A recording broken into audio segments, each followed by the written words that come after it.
Good morning. Respected mentor of PIP, Kalpana ma'am, lovable secretary ma'am, dear students and staff members and the guests from nursing college. Very good morning to all. இன்றைக்கி நாம் பார்க்க போகிறது government and governance, அதில் I2G introduction to கவர்மெண்ட்டில் it's a sixth topic, constitution of India. கடந்த ஒரு 10 நாளாக இந்தியாவுடைய கான்ஸ்டியூஷன் எவ்வளவு வலிமையானது அப்படிங்கிறத இந்தியாவும் பார்த்துக்கிட்டு இருக்குது, உலகமும் பார்த்துக்கிட்டு இருக்குது. நம்ம எல்லோரும் பேப்பர் படிக்கிறோம், நியூஸ் சேனல்ஸ் பார்க்குறோம். அதில் கடந்த 10 நாளாக பார்லிமெண்ட்டில் என்ன விஷயங்கள் ஓடிட்டுருந்துச்சு அப்படிங்கிறது நீங்கள் பார்த்துருப்பீங்க. நேற்று ஒரு பெரிய ப்ரொபோகண்டா நடந்துச்சு. போன வாரத்தினுடைய ஆரம்பத்தில் 2 நாள் தமிழ்நாடு சட்டசபை நடந்தது. முதல் நாள் ஒரு பிரச்சனை, 2வது நாள் பிரச்சனையை முடிச்சுட்டு 2 நாளில் அவங்க க்ளோஸ் பண்ணிட்டு என்ன பண்ணிட்டாங்க, சட்டசபையை க்ளோஸ் பண்ணிட்டாங்க. ஸோ இது எல்லாமே நமக்கு ஒரு எப்படி சொல்கிறதுனா ஒரு காட்சி பொருளாக இருக்கே தவிர அந்த விவாதத்துக்குள்ளே அந்த கருத்துக்குள்ளே நாம் போகலை. அது ஏன் அப்படி நடக்குது அப்படிங்கிறது தெரியல. மேபி நாம் அதனை பார்க்கின்ற பார்வை வேறு மாதிரி இருக்கலாம், புரிஞ்சுக்கிற தன்மை வேறு மாதிரி இருக்கலாம். அந்த காரணத்தினால அங்கே நடக்கிற ஒரு விஷயம் எந்த அளவுக்கு என்னையை பாதிக்கும், ஒரு தனி மனிதனாக ஒரு சுதந்திரமான மனிதனாக நான் இருக்கணும்னு சொன்னால் அங்கே நடக்கிற விஷயங்கள் எது என்னை பாதிக்கும் அப்படிங்கிறத நாம் உணராமல் போயிடுறோம். உணராமல் போகிறதுக்கு பல காரணிகள் இருந்தாலும் அடிப்படையில் நமக்கு என்ன உரிமைகள் இருக்குது அப்படிங்கிறது நமக்கு தெரியறதில்ல. அதனால் நம்மளுடைய கவனம் அதில் போகிறதில்ல. அப்புறம் நாங்கள் சில நேரங்களில் பேசிகிட்டு இருப்போம், ஒரு 70 வருஷத்துக்கு முன்னால் இருந்த ஒரு இந்தியா இன்றைக்கி இல்லை. 1950 இந்தியா குடியரசு ஆகுது, 47 சுதந்திரம் அடைகிறோம். ஒரு 10 வருஷத்துக்கு முன்னால் பாரதி ஒரு பாட்டு பாடுறார், 30 கோடி முகமுடையாள் அப்படிங்கிறார். 1950களில் மொத்த பாப்புலேஷனே மிஞ்சி போனால் ஒரு 45 கோடி பேர் இருந்திருப்போம். ஆனால் இன்றைக்கி 2024 கிட்டத்தட்ட 140 கோடியை கிராஸ் பண்ணி பீடு நடை போட்டுக்கொண்டு 142 கிராஸ் பண்ணிட்டோம். We are march towards in 2070 we are the highest number of population in the world. கிட்டத்தட்ட ஒரு 170 கோடிக்கு போயிடலாம் அப்படின்னு அவங்க பிளான் பண்ணியிருக்கீங்க எல்லோரும். ஏன்னா இங்கே தான் எதிர்காலம். ஸோ 2070 கண்டிப்பாக இந்தியாவில் எத்தனை பேர் இருப்போம், ஒரு 170 கோடி 150 கோடி பேர் இருப்போம். இப்போ ஃபார் எக்ஸாம்பிள் கிளாஸில் நாம் இருக்கிறோம், ஒரு 80 பேர் கிளாஸில் இருக்கிறோம். இல்லை பிகாம் பிபிஎஸ்சியில் ஒரு 60 பேர் கிளாஸ் இருக்கிறோம். லாஜிஸ்டிக்ஸில் ஒரு 40 பேர் இருக்கிறோம். இந்த 40 பேரையும் ஒன்றா ஒருமுகமாக சிந்திக்க வச்சு நிறுவனத்தினுடைய வகுப்பினுடைய அந்த பர்டிகுலர் பேப்பரினுடைய நோக்கத்தை நிறைவு பண்ணுறதுக்கு அந்த வாத்தியார் எவ்வளோ சிரமப்படுவாங்கங்கிறது அந்த வாத்தியாருக்கு மட்டும்தான் தெரியும். அப்போ அந்த ஒருமுகப்படுத்தணும், ஒருதலைப்படுத்தணும் அப்படின்னு சொன்னீங்கன்னா எல்லாருக்கும் சமமான சீரான வாய்ப்புகள் என்ன பண்ணணும், வழங்கப்பட வேண்டும்.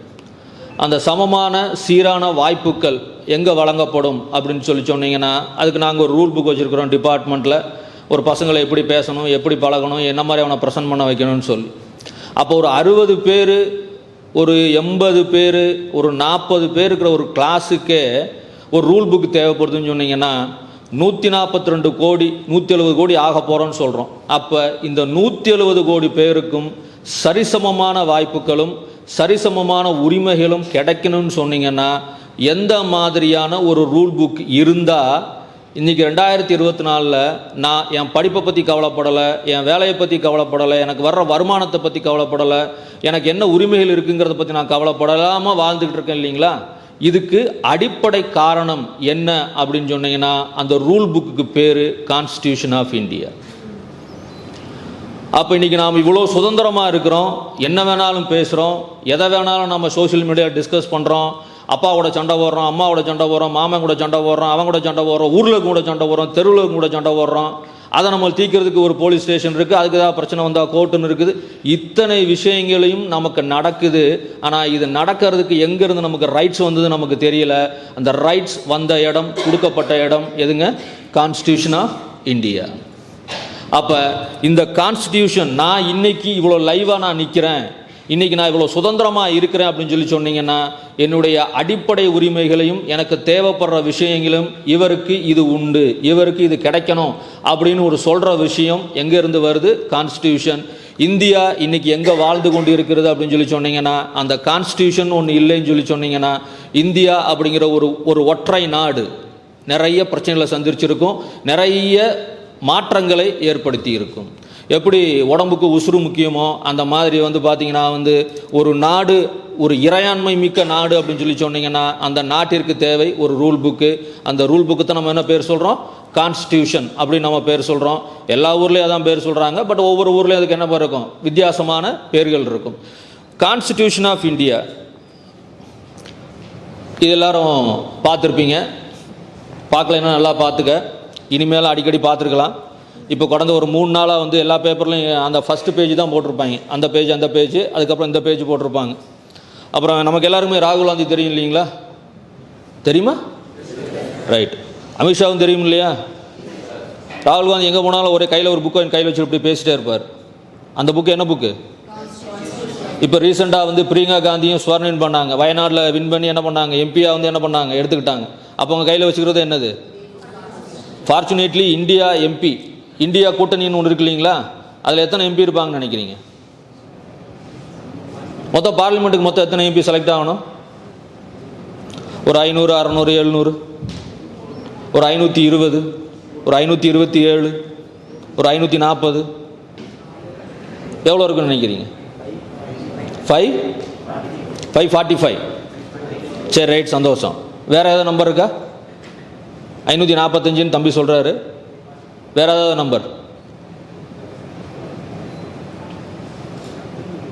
அவ்வளோதானா சார்? ஒருத்தன் பதில் சொல்லிட்டோன்னா முடிஞ்சு சார். அதுக்கப்புறம் நான் கேள்வி பதில் சொல்ல மாட்டேன் சார்.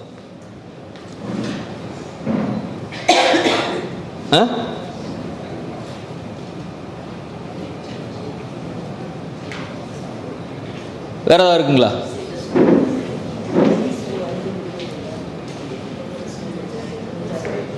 என்னப்பா? ரைட்டுங்க மேம். 270. Fine ma'am. சரி, ரைட்டு. தேடி கண்டுபிடிச்சிடலாம் எவ்வளோ பேர் நம்மள பார்லிமெண்ட்டில் எத்தனை எம்பி செலக்ட் ஆகணும் அப்படிங்கிறது. தமிழ்நாட்டிலேருந்து எத்தனை எம்பி போகணும்? தமிழ்நாடு புதுச்சேரி சேர்ந்து. மேடம் நீங்கள் சொல்லாதீங்க madam. Thanks madam. Out of focus madam. 40. So 39 Tamil Nadu, ஒன்று என்னது? பாண்டிச்சேரி. ரைட்டுங்களா? இப்போ இந்த ஃபண்டமெண்டல் ரைட்டில் இன்னொன்று நான் கடைசியில் சொல்லுவேன் நான். பட் அது ஒரு டிஸ்கஷன். ஏன்னா ஒவ்வொரு பாயிண்ட் சொல்லும்போது சொல்லிடுறேன். இப்போ ஒரு டிஸ்கஷன் ஓடிட்டு இருக்குது. இந்த பார்லிமெண்ட்டில் பார்த்தீங்கன்னா south Indian representation is going to be reduced due to the effective control of population அப்படிங்கிற மாதிரி ஒன்று டிஸ்கஸ் பண்ணிகிட்டு இருக்கிறாங்க. அது ரீவேம்ப் பண்ண போகிறேன்னு சொல்கிறாங்க. அது முடியுமா அப்படிங்கிறத இந்த மதிய ஒரு கேஸ் நம்ம டிஸ்கஸ் பண்ணுவோம். அப்போது உங்களுக்கு புரிஞ்சிடும். அந்த மாதிரியாக ஒரு யூனிட்டரியாக ஒருத்தரால் ஒரு முடிவு பண்ண முடியுமா, நம்பர்ஸை சேஞ்ச் பண்ண முடியுமா அப்படிங்கிறத நம்ம என்ன பண்ணலாம்? கேஸ் ஸ்டடி படிக்கும்போது நம்ம பறிஞ்சிக்கலாம். Why am telling that mean இந்த 39 பார்லிமெண்ட் எலெக்ஷன், 39 எம்பிஸ் அண்ட் ஒரு எம்பி ஃப்ரம் பாண்டிச்சேரி, மொத்தம் 40 பேர். நம்ம யாரோட வாய்ஸ் அங்கே இருக்கிறாங்க? தமிழ்நாடு கவர்மெண்ட்டினுடைய வாய்ஸ் அங்கே என்ன பண்ணுறாங்க? இருக்கிறாங்க. Right, will move on to next one. அந்த ஃபஸ்ட்டு பேஜில் இருந்துச்சு இல்லைங்களா? அதைத்தான் நம்ம இங்கே என்ன பண்ணியிருக்கிறோம்? பெருசாக எழுதியிருக்கிறோம். அந்த ரெட் உங்களுக்குலாம் தெரியும், நீங்களாம் படித்தவங்க இல்லையா? படித்தவங்க தானடா? +2 படிச்சிருக்கீங்க. இந்த ரெட் கலர்லாம் போட்டால் அதுக்கு பேர் என்ன அர்த்தம்? Very important. அப்படி தான் நம்ம எக்ஸாம்லாம் படிக்கிறோம் இல்லைங்களா? பாருங்கள், அந்த ரெட் கலர்லாம் நல்லா படிங்க, சத்தமாக படிங்க. யாராவது ஒருத்தர் படிக்கிறீங்களா? படிக்கலாம். யார் படிக்கலாம்? தம்பி, அந்த நீதாங்கண்ணா, கருப்பாக அழகாக இருக்கியே, பக்கத்தில் இருக்கான்ல, நீதான், எந்திரி. அவனுக்கு மைக் கொடுங்க madam.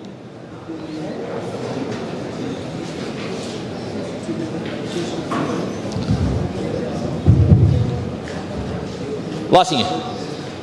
We the people of India. Sir, எத்தனை படிச்சிருக்கோம் தம்பி? எத்தனை படிச்சிருக்கோம்? அது எப்படா அப்புறம் அர்த்தம் புரியாதுல்லடா, முழுசா படுறா. என்னங்க என்னங்க விடுங்க தம்பி, படிக்கிற அளவுக்கு படிங்க. We the people of India having so many resolved to constitute of India into a solely social sector,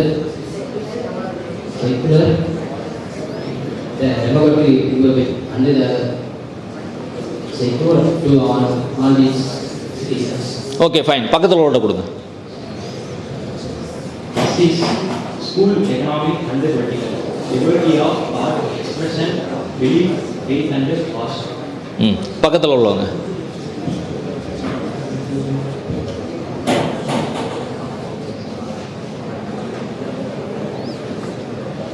liberty of Satyas and law.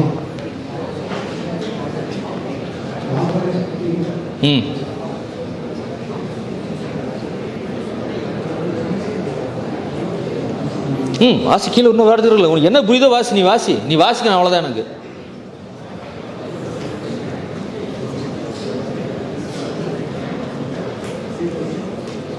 பக்கத்தில் உள்ள கொடு.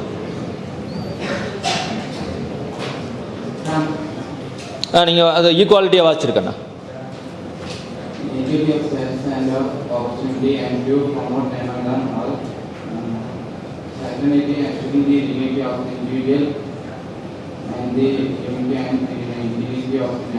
ஓகே, பக்கத்தில் உள்ளவங்க.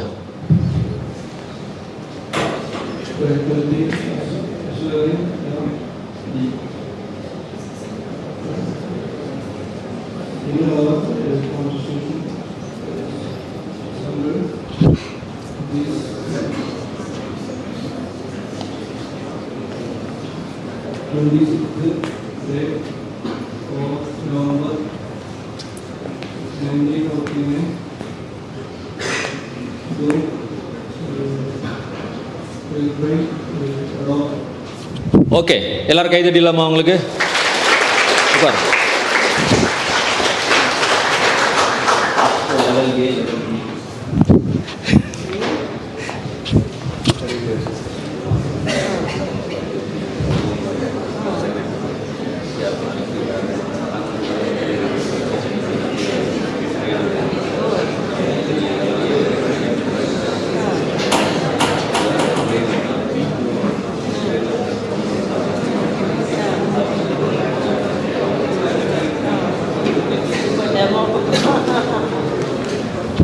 அப்போ okay fine.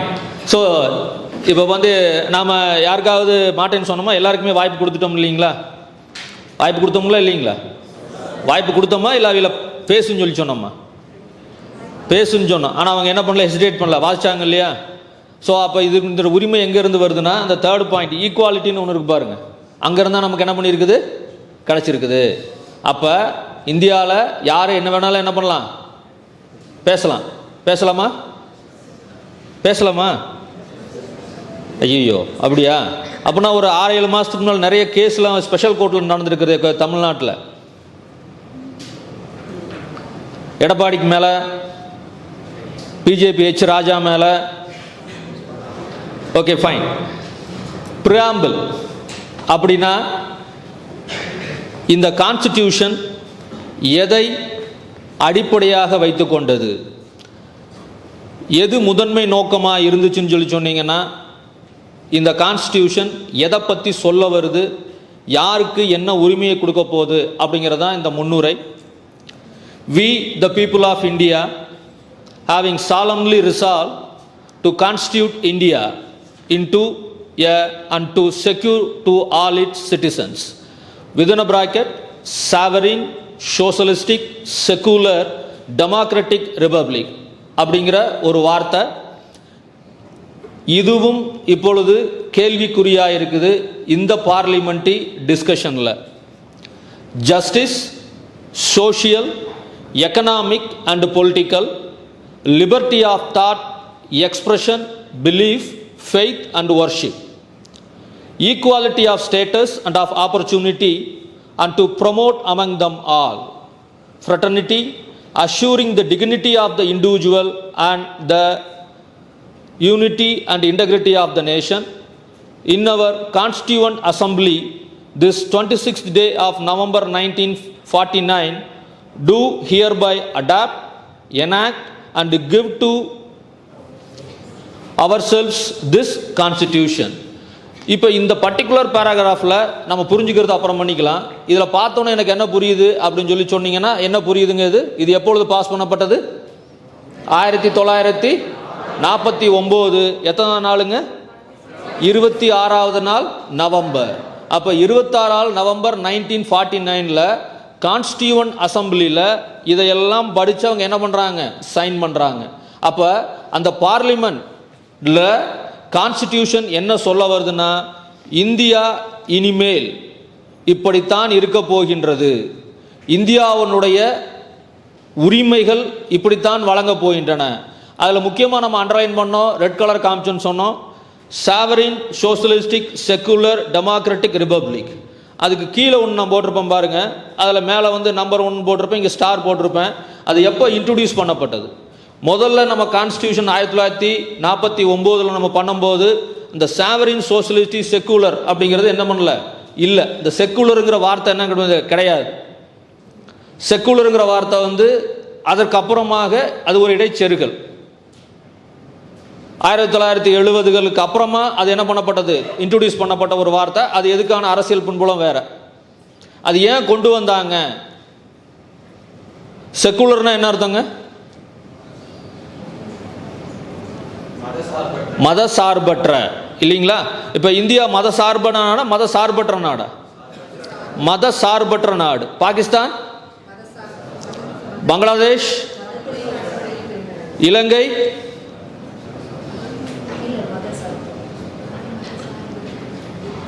Nepal.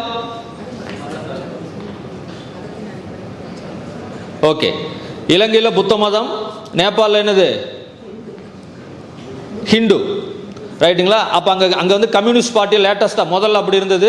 Communist party அப்போ அங்கே பவருக்கு வந்ததுக்கு அப்புறமா அவங்கள என்ன பண்ணுறாங்க, இன்னும் பேர்லாம் மாற்றலை, சும்மா அப்படி என்ன பண்ணிட்டு இருக்கிறாங்க, மூவ் பண்ணிட்டு இருக்கிறாங்க. இப்போ இந்த ஒரு வார்த்தை விவாதத்திற்கு உள்ளாகி உள்ளது. எங்கள் காலத்தில் இல்லை, நீங்கள் தான் என்ன ஒரு 40 வருஷம் இருக்க போகிறீங்க. இப்போ இந்த பர்டிகுலர் வார்த்தை விவாதத்துக்கு உள்ளாக இருக்குது. இந்த கான்ஸ்டியூஷன் என்ன சார் கொடுக்க போகுது? ஜஸ்டிஸ் அப்படின்னாங்க, எல்லாருக்கும் நீதி, அப்புறம் சோஷியல், எக்கனாமிக் அண்ட் பொலிட்டிக்கல், இதுக்கெல்லாம் என்ன இருக்குது? உரிமை இருக்குது. எல்லாருக்கும் இந்தியாவில் வாழ்வதற்கு என்ன இருக்குது? உரிமை இருக்குது, மதிப்போட, மரியாதையோட. Then we'll move to the liberty of thought, expression, belief, faith and worship. யாருக்கு என்ன வேணுமோ அவங்க என்ன பண்ணலாம்? சாமியை கும்பிடலாம். அவங்களுக்கு என்ன பிடிக்குதோ அதை பற்றி அவங்க என்ன பண்ணலாம்? பேசலாம். என்ன நம்பிக்கையோ அதை அவங்க என்ன பண்ணலாம்? ஃபாலோ பண்ணலாம். இது எவ்வளோ பெரிய உரிமை, இது எவ்வளோ பெரிய உரிமை. இப்போ நீங்கள் போய் சைனாவில் போய் நீங்கள் சாமி கும்பிட்றீங்க, இல்லை வந்து நேபாளில் போய் சாமி கும்பிட்றீங்க, இல்லை பூட்டானில் போய் சாமி கும்பிட்றீங்க, இல்லை பாகிஸ்தானில் போய் சாமி கும்பிட்றீங்க, இல்லை பங்களாதேஷில் போய் சாமி கும்பிட்றீங்க. இப்போ பங்களாதேஷில் என்ன பிரச்சனை ஓடிட்டு இருக்குதுங்க? இப்போ நமக்கு நம்ம நினச்சதெல்லாம் சாமி கும்பிட்டுக்கலாம், ஒன்றும் பிரச்சனை இல்லை, பெருசாக வழியெல்லாம் ஒன்றும் இருக்காது. திடீர்னு நீ கும்பிட்ற சாமி யாராவது ஒருத்தன் வந்து என்ன பண்ணுறான், நீ சாமி கும்பிடக்கூடாது அப்படின்னு சொன்னா உங்களுக்கு எவ்வளோ கஷ்டமாக இருக்கும்? இருக்குமா இருக்காதா? அது எங்கேருந்து நமக்கு கிடச்சிருக்குதுங்க? கான்ஸ்டிடியூஷன். தட் லிபர்ட்டி, நம்மளுடைய ஆன்மா, இந்தியாவின் ஆன்மா. அடுத்தது equality of status and of opportunity and to promote among them all. So equality எல்லாத்துக்கும், அது சும்மா நான் சொல்கிறது மட்டும் இல்லை, எல்லாத்துக்கும் நம்ம என்ன பண்ணுறது? சேர்த்து நம்மளை என்ன பண்ணுறோம்? நாம கூட்டிகிட்டு போகிறோம். எல்லாருக்கும் பொதுவானதுங்கிறத முதல்ல நான் என்ன பண்ணணும்? புரிஞ்சுக்கணும். இப்போ எனக்கு என்ன உரிமை இருக்குதோ அதே உரிமை தான் மேடத்துக்கும் இருக்குது, மேடத்துக்குன்னு இருக்கோ அதே உரிமை தான் என்ன இருக்குது? உங்களுக்கும் இருக்குது. அப்போ எனக்கு இருக்கிறது நான் புரிஞ்சுக்கிறேன், அதில் மாற்றம் இல்லை. ஆனால் அதே உரிமை மற்றவங்களுக்கு இருக்குன்னு நமக்கு என்ன பண்ணிக்கணும்? புரிஞ்சுக்கணும். நம்ம சொல்ல என்ன சொல்லுவோம்? ஏய் நான் சொல்கிறத கேளு சொல்லுமா? சொல்லுமா இல்லைங்களா? வீட்டில் அப்பாவே மிரட்டுவோம்ல, அம்மாவெல்லாம் மிரட்டுவோம்ல, நீ என்னம்மா சொல்கிற, நான் சொல்கிறத கேளுமா அப்படிம்போம்ல. அப்போ நீ சொல்கிறத கேளுன்னு உங்கள் அம்மா சொன்னீங்கன்னா உங்கள் அம்மா திருப்பிட்டோம்னா என்ன சொல்லுவாங்க? நான் சொல்கிறத நீ கேள்றாம்பாங்க. அப்போ 2 பேரும் சண்டையை போட்டு எங்கே போகணும்? எங்கே போகணும்? போலீஸ் ஸ்டேஷன் போனீங்கன்னா போலீஸ் சொல்லும் 2 பேருக்குமே உரிமை இருக்குது, சேர்த்துக்க பேசிக்க அப்படின்றவாங்க. அப்போ பிரச்சனை திருப்பி நம்ம வீட்டில் வந்து என்ன பண்ணிடுவோம், தீர்த்துருவோம். இப்படி தான் பிரச்சனை நடக்குது. போலீஸ் ஸ்டேஷன் போய் கோர்ட் மறுபடியும் நியாயம் பண்ணி மறுபடியும் வீட்டில் வந்து நம்மளே தீர்த்துக்கிறோம். அதனால் கோர்ட்டுக்கு போகணுமாங்கிறத நம்ம முடிவு பண்ணணும். Next, fraternity. அப்படின்னா என்னங்க ஃப்ரெட்டர்னிட்டினா? தமிழ்லலாம் அதுக்கெல்லாம் வந்து மிக அழகாக இருக்குது, தமிழ் வார்த்தைகள்லாம் இருக்குது. நான் ஆக்சுவலாக அதை போன குரூப்பில் போட்டிருக்கேன், உங்கள் குரூப்பில் போல. தமிழோட கான்ஸ்டியூஷன் அப்படியே உல்டா பண்ணி நான் அங்கே போடுறேன். நான் ஃப்ரெட்டர்னிட்டி அப்படின்னா என்ன அர்த்தம்? சகோதரத்துவம்.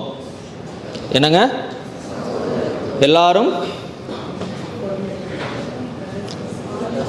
ஏப்பா அந்த விஜய் படத்தில் ஒரு அந்த குழந்தை பாட்டு பாடும்லப்பா, எல்லாரும் ஒன்று, காந்தி பிறந்த மண்ணு, டீக்கடையில் பண்ணு, தின்னு பாரு நின்று. அப்போ எல்லாரும் ஒன்றுங்கிறது என்ன அர்த்தம்? பார்த்தியா, சகோதரத்துவத்தை விஜய் எவ்வளோ சொல்லியிருக்கிறார் பாருங்க. விஜய் சொல்லலை, அங்கே இருக்க எழுதினவன் ரைட்டர் என்ன பண்ணியிருக்கிறான், சொல்லியிருக்கிறான். அப்போ சகோதரத்துவமாக இருக்கணும். அப்படின்னா இங்கே என்ன அர்த்தம்? 2 பேருக்குள்ளே எந்த விதமான மனக்கிலேசமும் இருக்கக்கூடாது, மனக்கசப்பு என்ன பண்ணக்கூடாது, இருக்கக்கூடாது. அப்படி இருந்துச்சுன்னா கான்ஸ்டியூஷனை வந்து உன்னை என்ன பண்ணும், அப்படி பண்ணாத, அப்படி செய்யாத அப்படின்னு என்ன பண்ணும், சொல்லும். ரைட்டுங்களா? அடுத்தது இன்னொரு அது அந்த லாஸ்ட் லைன் வந்து எப்போ சைன் பண்ணணும்னு அர்த்தம். ஃபைன். இது நம்ம அந்த கான்ஸ்டியூஷனுக்கு போகிறதுக்கு முன்னால் இதெல்லாம் சொல்கிறாங்க. ஏன் சொல்கிறாங்க சார்? இதில் எத்தனை பேருக்கு கபடி பிடிக்கும்? ஓ சூப்பர். அப்புறம் கிரிக்கெட்டு எல்லா பேருக்கும் பிடிக்கும். ஏன்னா அதுக்கு விளையாடுறதுக்கு ஒன்றுமே இல்லை, ஒரே ஒரு பால், ஒரு மட்டை, எங்கே வேணாலும் விளையாடிக்கலாம். வாலிபால், குட்ரா, பேஸ்கெட் பால், இவெல்லாம் ஏன் ஜாதி. Okay fine. அதுக்கெல்லாம் பார்த்தீங்கன்னா எங்கே விளையாடுறோமா இல்லை ஏதாவது ஒரு கட்டம் போட்டு விளையாடுறோமா? கபடிக்குன்னா ஒரு கட்டம் போட்டுக்கிறோம், பேஸ்கெட் பால்னா ஒரு கட்டம் போட்டுக்கிறோம், வாலிபால்னா ஒரு கட்டம் போட்டுக்கிறோம், கிரிக்கெட்னா ஒரு ரவுண்டு போட்டுக்கிறோம். எப்பா அந்த ரவுண்டை தான்னா 4பா, உருண்டு போனேன், ஓங்கி அடித்து நேராக விழுந்துச்சுன்னா என்னது அது 6. இப்போ அங்கே நினச்சிப்பாரு, கட்டமே இல்லை. எப்படி இருக்கும் அந்த கேமு? இந்த 1 pitch அவுட்னு ஒரு விளையாட்டு விளையாடும் தெரியுமா கிரிக்கெட்டில்? ஒன்றும் இருக்காது, ஒரு கம்பு ஒரு பந்து வச்சுப்பான், பிடிச்சி கீழே போட்டு பிடிச்சா அவுட்ரா. அது இன்ட்ரெஸ்ட்டாக இருக்குமா இல்லை ஒரு மாதிரி ஆரம்பத்தில் சூப்பராக இருக்கும், ஒரு 4-5 ஓவர். அதுக்கப்புறம் என்ன ஆயிரும், போர் அடிக்க ஆரம்பிச்சு. என்னடா பிடிச்சி அடிக்கிறாங்க. அப்போ வாழ்க்கையை வாழணும்னா என்ன வேண்டி தேவைப்படுதுங்க? சுவராசியமாக வாழணும், இன்ட்ரெஸ்டாக வாழணும் அப்படின்னு சொன்னால் என்ன தேவைப்படுதுங்க? ஒரு கட்டம் தேவைப்படுது. அந்த கட்டத்தை தான் என்னங்க, நீங்கள் உங்கள் பேரில் சொன்னீங்கன்னா அதுக்கு பேர் என்ன சொல்லுவோம், லிமிட்டேஷன் சொல்லுவீங்க. உங்கள் பேரில் எங்கள் அப்பா என்னை இப்படி பேசக்கூடாதுன்னு சொல்கிறாரு, எங்கள் அம்மா அங்கே போய் நிற்கக்கூடாதுன்னு சொல்கிறாங்க, என்னை போய் படிக்கூடாங்க, வாத்தியார் வந்து வெளியே நிற்காத நோட் எழுதுன்னு சொல். இந்த கட்டம் மட்டும் இல்லைன்னா வாழ்க்கை என்ன ஆகிடும்? யோசிக்க மாட்டேன், செயல்பட மாட்டேன். இது வாழ்க்கைக்கு. ஆனால் ஒரு சமுதாயத்துக்கு ஒரு கட்டம் இல்லைன்னா எல்லாரும் என்ன கட்டிக்குவோம்? சண்டை கட்டிக்குவோம், நம்பிக்கை போயிடும், ஒருத்தர் மேலே ஒருத்தர் நம்ம என்ன பண்ணுவோம், நாம் கோவப்படுவோம், நம்ம பிரச்சனையை தீர்ப்பதற்கு ஒரு சரிசமமான ஒரு இடம் நமக்கு இருக்காது. இந்த மாதிரி விஷயங்கள் நடக்கக்கூடாதுங்கிறதுக்காக, சரிசமமாக இருக்கணுங்கிறதுக்காக உருவாக்கப்பட்ட ஒரு சாசனம் தான் என்னது? அரசியல் சாசனம். நம்ம பாகுபலியில் சொல்லுவாங்கள்ல சாசனம், அந்த மாதிரி இந்த அரசியல் சாசனம்ங்கிறது என்னதுங்க? அனைவருக்குமான பொதுவான ஒரு புத்தகம். இந்துக்களுக்கு ஒரு பகவத்கீதை வச்சுக்க, முஸ்லீம்ஸுக்கு ஒரு புக்கு வச்சுக்க, கிறிஸ்டியானிட்டிக்கு ஒரு புக்கு வச்சுக்க, அதெல்லாம் மாற்றம் இல்லை. ஆனால் எல்லாரும் சேர்ந்து வச்சுருக்க ஒரே ஒரு முக்கியமான புக்கு என்ன புக்கு? ஏன்னா நான் சாமியை கும்பிடணும்னு சொன்னால் நான் என்ன பண்ணணும்? இருக்கணும். Which means I mean P alive. நான் உயிரோடு இருந்தால் தான் நான் யாரை வேணாலும் கும்பிட முடியும். நான் உயிரோடு இல்லைன்னா நான் கும்பிட்றேன் சாமிக்கு ஏதாவது கவலை இருக்குமா? சாமி எதுவும் கவலைப்படாது. அப்போ நான் உயிரோடு இருக்கணும், எந்த புக்கு இருக்கணும்? இந்த புக்கு இருந்தால் தான் நான் என்ன பண்ண முடியும்? உயிரோடு இருக்க முடியும். அதுக்கப்புறம் நான் சாமியை பற்றி நான் என்ன பண்ணிக்கலாம், நான் யோசிக்கலாம். So preamble is giving there the idea and there the outlook and the outline and limitations of what the constitution is going to be given to you people. Next, what is constitution? எல்லாரும் படிப்பீங்களா? படிங்க.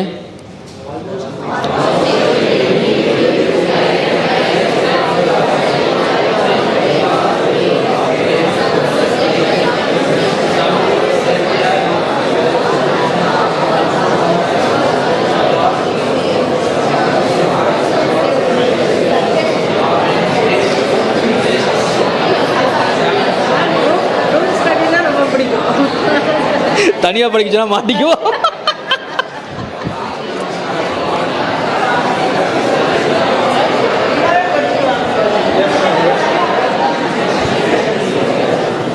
Okay, good. தனியாக வந்து பாட்டு பாடுறா, பாத்ரூமில் பாட்டு பாடுறா. சார் நான் எப்படிப்பட்ட பாடகர் தெரியுமா சார்? எங்கள் ரூமில் இருக்கிற பாத்ரூமில் இருக்கிற டவலுக்கும் பாத்ரூமில் இருக்கிற பைப்பும் தெரியும் சார். ஏன்னா 2 வச்சு வெளியே ஓட முடியாது, 2 ஃபிட்டடு, வெளியே ஓட முடியாது. அதனால் அந்த மாதிரி well almost every thing we do is guided by set of rules like our rules for games, referee. இது எல்லாமே இப்போ நான் உங்கள்கிட்ட முதல்ல என்ன சொன்னனோ அதுதான். எல்லாத்துக்குமே நமக்கிட்ட என்ன இருக்குது, ஒரு நடுவர் ஒருத்தர் தேவைப்படுறாரு.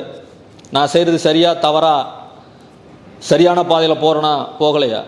இப்போ ஆசிரியர்களை நம்ம என்ன தமிழில் பேர் சொல்லுவோம்னா அது இட்ஸ் தமிழ் பேர் இல்லை, சான்ஸ்கிரிட்டு குரு. ஏன் குருன்னு சொல்கிறோம்? குரு அப்படிங்கிறவருக்கு எந்த பேதமும் இல்லை. அவர் இட்ஸ் லைக் அ ஸ்டில். எப்படி கடலினுடைய ஆழத்துக்கு போக போக போக நீர் அசைவுத்தன்மையற்று அப்படியே நிற்குமோ, அந்த மாதிரி குரு அப்படிங்கிறவர் ஒரு இன்னொரு சான்ஸ்கிரிட் வார்த்தை எனக்கு இப்போ இதில் வரல, அது அப்படியே இருப்பார். ஒரு ஸ்திரத்தன்மை மிக்க ஒரு நிலையான ஒருத்தர். அவர் எல்லாருக்குமாக சரிசமமான விஷயங்களையும் சரிசமமான அறிவையும் சரிசமமான புத்தியும் சரிசமமான நாலேஜையும் அவர் என்ன பண்ணுவார், கொடுப்பார். அந்த மாதிரி இந்த எல்லாருக்கும் ஒரு பொதுவான ஒரு விஷயம் வேணால், நீங்கள் எல்லாரும் பிடிச்சதை செய்கிறோம், பட் எல்லாரும் பிடிச்ச செய்யும்போது சமூகத்தில் ஒரு சமூக ஒழுங்கு என்ன பண்ணிடக்கூடாது, சீர்குலையக்கூடாது. அப்போ அந்த இடத்துல ஒருத்தர் தேவைப்படுறாரு. அதுதான் என்னது, கான்ஸ்டிடியூஷன். இந்த சமூக ஒழுங்கு அப்படிங்கிறது குறைஞ்சிச்சுன்னு சொன்னீங்கன்னா what will happen? We are all witnessing in last 1 year in Manipur what's is going on. அங்கே ஒரு நிலையான அரசாங்கம் இருக்குது. அந்த அரசாங்கத்தை சப்போர்ட் பண்ணுறதுக்காக ஒரு எக்ஸிக்யூட்டிவ் கவுன்சில் இருக்குது. அதை என்ஃபோர்ஸ் பண்ணுறதுக்கு என்ன பண்ணுறாங்க, ஒரு போலீஸ் குரூப் இருக்குது. அதை கவனிக்க வேண்டிய ஜஸ்டிஸ் எல்லாமே இருக்குது. ஆனால் 1 வருஷமாக பிரச்சனை முடியலை. For them also constitution is available. They also come under the constitution. Constitution is for those also, but where the referee.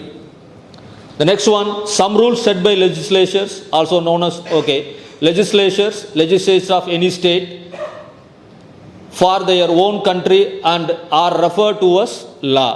So நமக்காக பார்லிமெண்ட்லேயோ இல்லை சட்டசபைகள்லையோ ஒரு விஷயம் இயற்றப்பட்டால் இப்படி செய்யணும்னு சொன்னோம்னா அதுக்கு பேர் நம்ம என்ன சொல்கிறோம், சட்டம்னு நம்ம என்ன பண்ணுறோம் சொல்கிறோம்.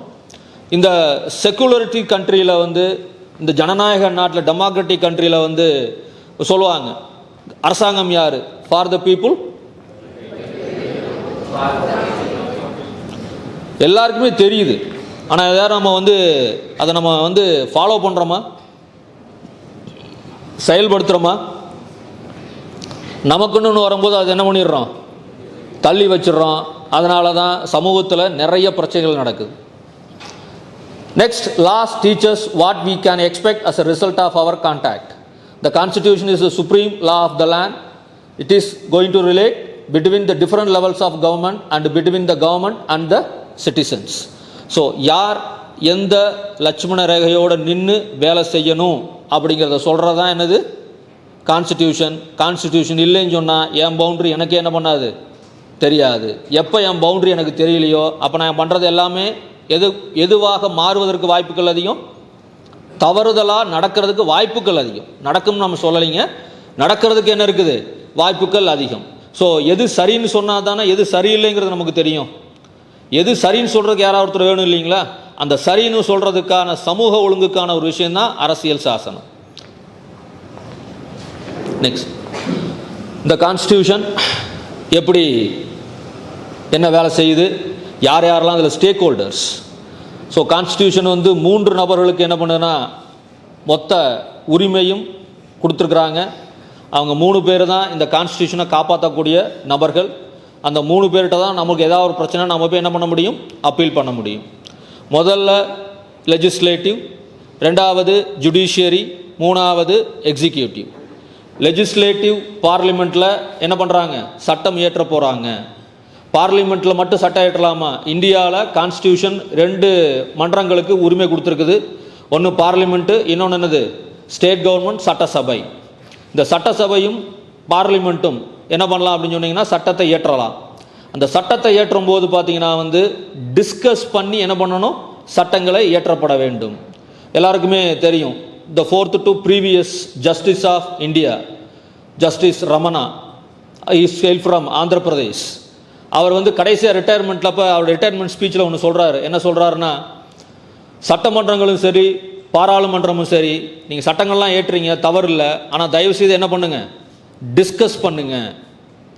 டிஸ்கஸ் பண்ணி அந்த சட்டங்களை நீங்கள் என்ன பண்ணுங்க, ஏற்றுங்க.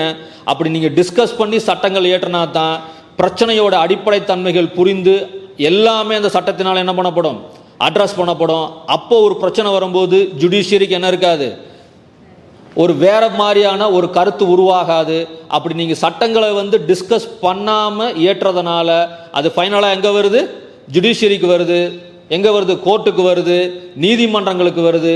நீதிமன்றங்கள் அதை தவறாக புரிந்து கொள்வதற்கு வாய்ப்புகள் இருக்குது. ஏன் அப்படின்னு சொன்னீங்கன்னா, this judiciary is guided by லா.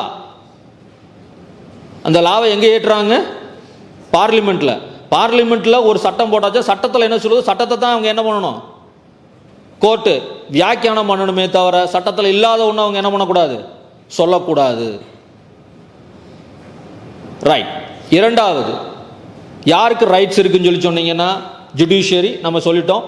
சட்டம் ஏற்றாங்க, அந்த சட்டத்தை நீதி பரிபாலனை செய்வதற்கான உரிமை பொறுப்பு யார்கிட்ட இருக்குங்க, கோர்ட். உங்களுக்கு ஏதாவது உங்களுடைய உரிமைகள் மறுக்கப்பட்டால் எங்கே போய் நம்ம அப்பீல் பண்ணுறோம், கோர்ட்டில். அது நம்ம கோர்ட் அடுக்குகள் பார்த்தீங்கன்னா மிகப்பெரிய அடுக்கு. கீழே இருக்கிற சப்கோர்ட்டில் ஆரம்பித்து, முன்சிப் கோர்ட்டில் ஆரம்பித்து, டிஸ்ட்ரிக்ட் கோர்ட்டு போய், டிஸ்ட்ரிக்ட் கோர்ட்டில் இருந்து ஹை கோர்ட்டு போய், ஹை கோர்ட்லேருந்து நம்ம என்ன பண்ணுறோம், சுப்ரீம் கோர்ட் வரைக்கும் நம்மளால் என்ன பண்ண முடியும், போக முடியும். நீங்கள் ஒரு சில பிரச்சனைகளுக்கு முன்சிப் கோர்ட்லையும் சப்கோர்ட்லையும் நீங்கள் ப்ரெசென்ட் பண்ணணும். ஒரு சில பிரச்சனைகள் டைரெக்டாக நீங்கள் என்ன பண்ணலாம், ஹை கோர்ட்டுக்கும் சுப்ரீம் கோர்ட்டுக்கும் நீங்கள் என்ன பண்ணலாம், கொண்டு போகலாம். அது என்னங்கிறத நம்ம என்ன பண்ணலாம், அப்புறம் பார்க்கலாம். ரைட். இவங்க 2 பேர் மட்டும் இருந்தால் வேலை நடந்துருங்களா? இப்போ அரசாங்கம் சொல்கிறதையும் ஜுடிஷியரி சொல்கிறதுக்கும் வேலை செய்கிறதுக்கு ஒருத்தங்க வேணும் இல்லைங்களா? ஏன்னா அவங்க தான் என்ன பண்ண போகிறாங்க, அமைப்பை ஏற்படுத்தி அந்த அமைப்பில் என்ன பண்ணுறாங்க, செயல்படுத்துகிறாங்க. அவங்க யாருங்க, எக்ஸிக்யூட்டிவ்ஸ். இப்போ மேடம் யாருங்க, additional chief secretary of Karnataka. அவங்க எந்த கேடரில் வருவாங்க, இதில் கிளாசிஃபிகேஷனில், ஜுடிஷியரியிலையா, லெஜிஸ்லேட்டிவ்லையா, எக்ஸிக்யூட்டிவ்லையா? ஸோ அப்போ எக்ஸிக்யூட்டிவ்ஸ் தான் ரியலாக இந்த நாட்டை நிர்வகிக்கிறவங்க.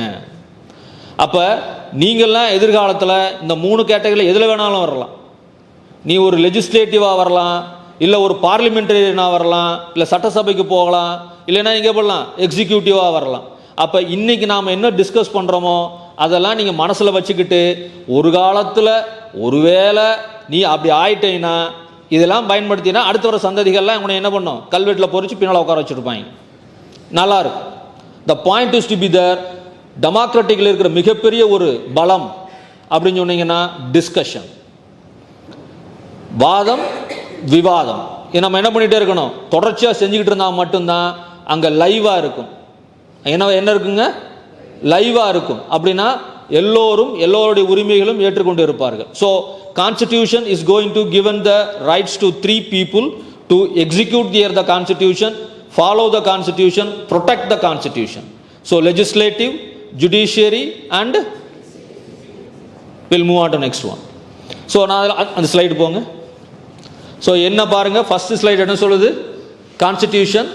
2வது ஸ்லைடு யார் அவங்க செயல்படுத்த போகிறாங்க, யாருக்காக பண்ணுறாங்க, மக்களுக்காக. ரிவர்ஸில் கூட பார்த்துக்க, மக்களுக்கு யாரெல்லாம் வேணும், கவர்மெண்ட் வேணும். அந்த கவர்மெண்ட் 3 கேட்டகரியில் இருக்குது. அதுக்கு முன்னால் எங்கேருந்து வேணும், கவர்மெண்ட்டுக்கு எங்கேருந்து ரைட்ஸ் வருது. Okay, next.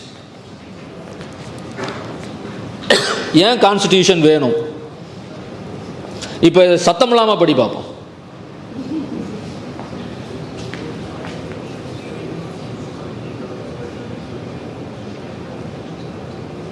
படிச்சுட்டு யாராவது ஒருத்தன் ஏதாவது ஒரு பாயிண்ட்டை சார் இது என்ன சார் எனக்கு இது புரிஞ்சிச்சு சார்னு சொன்னேன்னா சந்தோஷப்படுவேன்.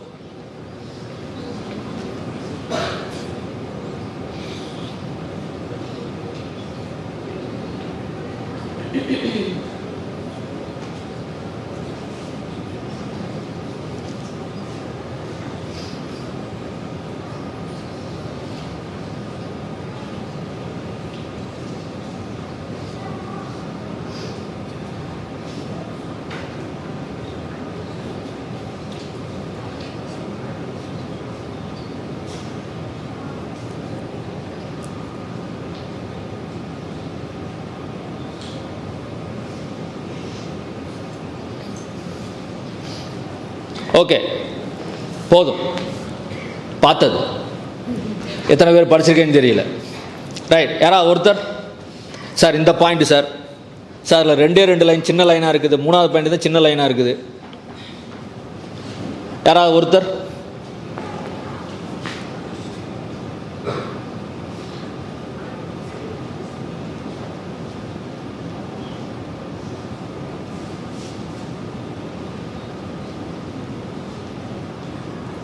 எப்பொழுதுமே விளையாட்டில் பார்வையாளனாக இருக்கக்கூடாது, பங்கேற்பாளராக இருக்கணும்.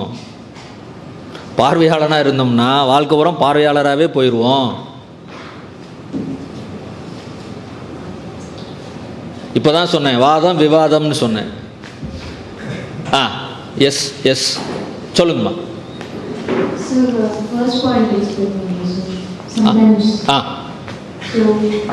இப்போ ஒரு இஷ்யூ நடந்துச்சு அப்படின்றப்போ நம்ம அந்த இஷ்யூவில் வந்து if we are very confident and strong in our opinions அப்படின்றப்போ கான்ஸ்டியூஷனோட ஹெல்ப்பால் எனக்கு ரெஃபர் அகேன்ஸ்ட் இஷ்யூஸ். சரி, ஓகே, சிறப்பு.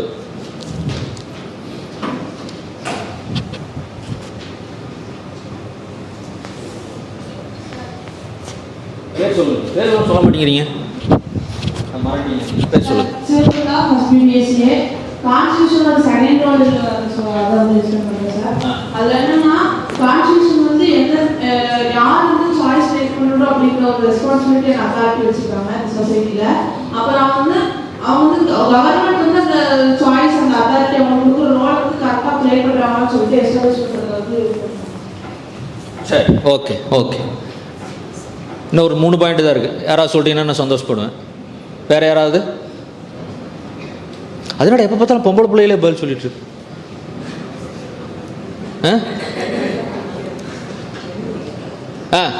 இந்த பக்கம் இருந்த ஆண் சிங்கங்களே,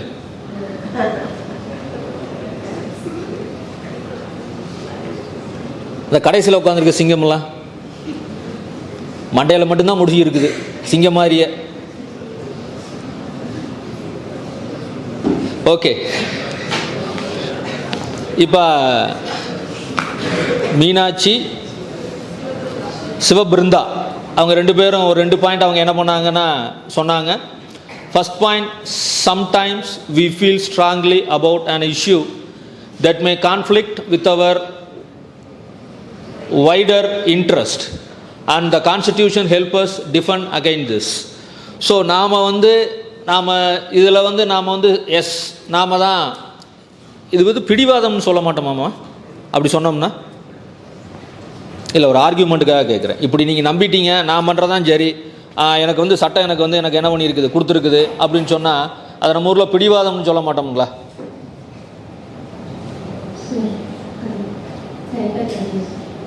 இல்லை, பிடிவாதம்னா என்னென்னு தெரியும் இல்லைங்களா? இப்போ நீங்கள் அது கிட்டத்தட்ட அப்படி தானே இருக்குது.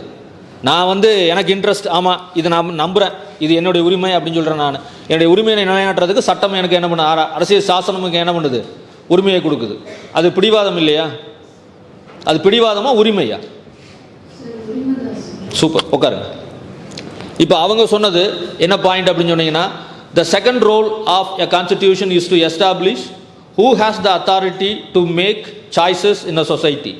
It determines how the government will be established. இது என்ன புரியுது சார் உங்களுக்கு? இந்த சமூகம் நமக்கு மிகப்பெரிய ஒரு வாய்ப்பை கொடுத்துருக்குது, ஜனநாயகம் அப்படிங்கிற பேரில். சார் ஓட்டிங் என்னங்க? ஓட்டிங். நீங்கள் தான் உங்கள் சட்டத்தை யார் ஏற்றா? பார்லிமெண்ட்டில் இருக்கிற எம்பியும் சட்டமன்றத்தில் இருக்கிற எம்எல்ஏவும்.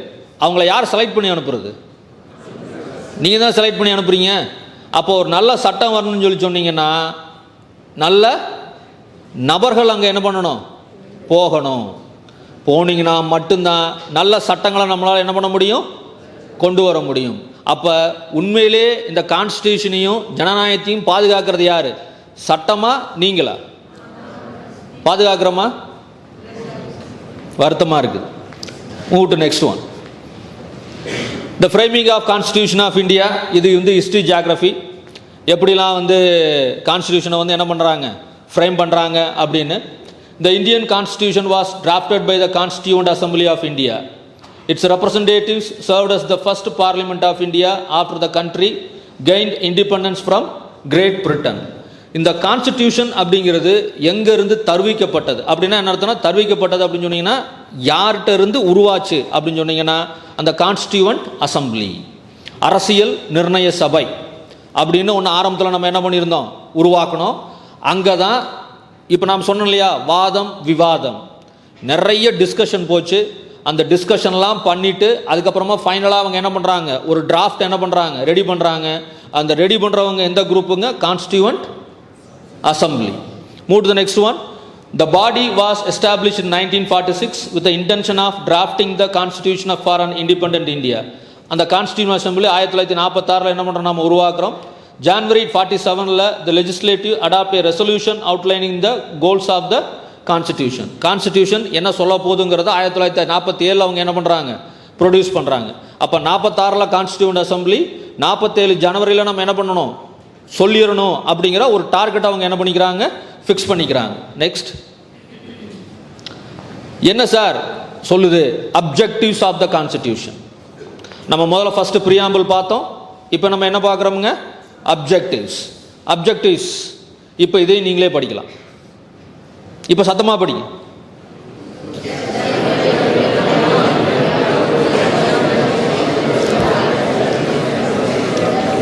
கடைசியில் தேர்ட் ரோவில் தம்பி தலையை குடிஞ்சிருக்கீங்களே, நீங்கள் படிக்க மாட்டீங்களா? நீங்கள் தான் சார், படிங்க படிங்க, எல்லாரும் படிங்க.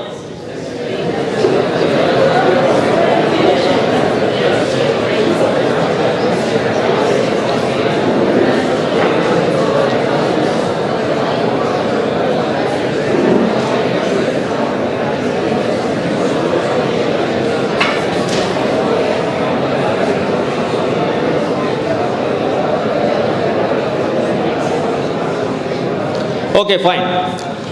ஃபர்ஸ்ட் அப்ஜெக்டிவ்ஸ் என்ன அப்படின்னு சொன்னீங்கன்னா, to set up a union of India comprising British India and the princely states. என்னங்க சார் அது என்ன சார் ரெண்டு வார்த்தை, யூனியன் ஆஃப் இந்தியா அது எங்கேருந்து உருவாக்குறோன்னு சொன்னீங்கன்னா British India and the princely states அப்படின்னா என்னங்க, அது என்ன வேறையா சார்? இந்தியானா ஒன்றா தானே சார் இருந்துச்சு. நம்ம இந்தியா அப்படிங்கிறது எத்தனை சமஸ்தானங்கள் உள்ளடக்கியது அப்படின்னு உங்கள் 8ஆம் கிளாஸ் 9ஆம் கிளாஸ் 10ஆம் கிளாஸ் 11 12 ஹிஸ்ட்ரியில் சொல்லி கொடுத்துருப்பாங்க. எத்தனை சமஸ்தானங்கள் 1947 நம்ம சுதந்திரம் அடையும் போது ஒரு ரஃபாக சொல்லுங்களேன், ஒரு 500 600 700 1000.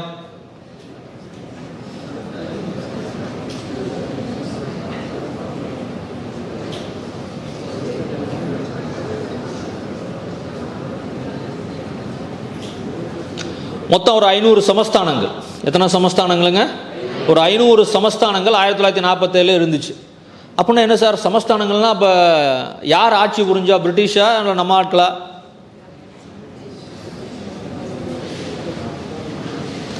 ரெண்டு இந்தியா சுதந்திரம் அடையும் போது இருந்தது. ஒன்று பிரிட்டிஷ் இந்தியா, இன்னொன்று வந்து பிரின்ஸ்லி ஸ்டேட், சமஸ்தானங்கள். இந்த பிரிட்டிஷ் இந்தியாங்கிறது விக்டோரியா மகாராணியின் தலைமையின் கீழ் அவங்களுடைய நேரடியான ஆட்சி நடைபெற்ற இடங்கள் பிரிட்டிஷ் இந்தியா. அந்த பிரிட்டிஷ் விக்டோரியா மகாராணி கூட ஒரு MOU போட்டுக்கிட்டு, என் வேலையை நான் பார்த்துக்கிறேன், உனக்கு தேவைப்படுற பணத்தை மட்டும் நான் என்ன பண்ணிடுறேன், கட்டிடுறேன்னு சொல்லி போட்டு தனியாக ஒரு குரூப் ஆஃப் மக்கள் வேலை செஞ்சாங்க. அதுக்கு பேர் சமஸ்தானம். அதான் நம்ம என்ன பேர் சொல்கிறோம், பிரின்ஸ்லி ஸ்டேட்ஸ்ன்னு சொல்கிறோம். அப்போ இந்தியா சுதந்திரம் அடையும் போது 2 இந்தியாக்கள் இருந்தன. ஒன்று அரசாங்கங்கிறது பிரிட்டிஷ் கவர்மெண்ட்னால் நிர்வகிக்கப்பட்ட இந்தியா, ரெண்டாவது அரசர்களால் நிர்வகிக்கப்பட்ட இந்தியா. எல்லாத்தையும் ஒன்றாக்குறது தான் மொதல் அப்ஜெக்டிவ்.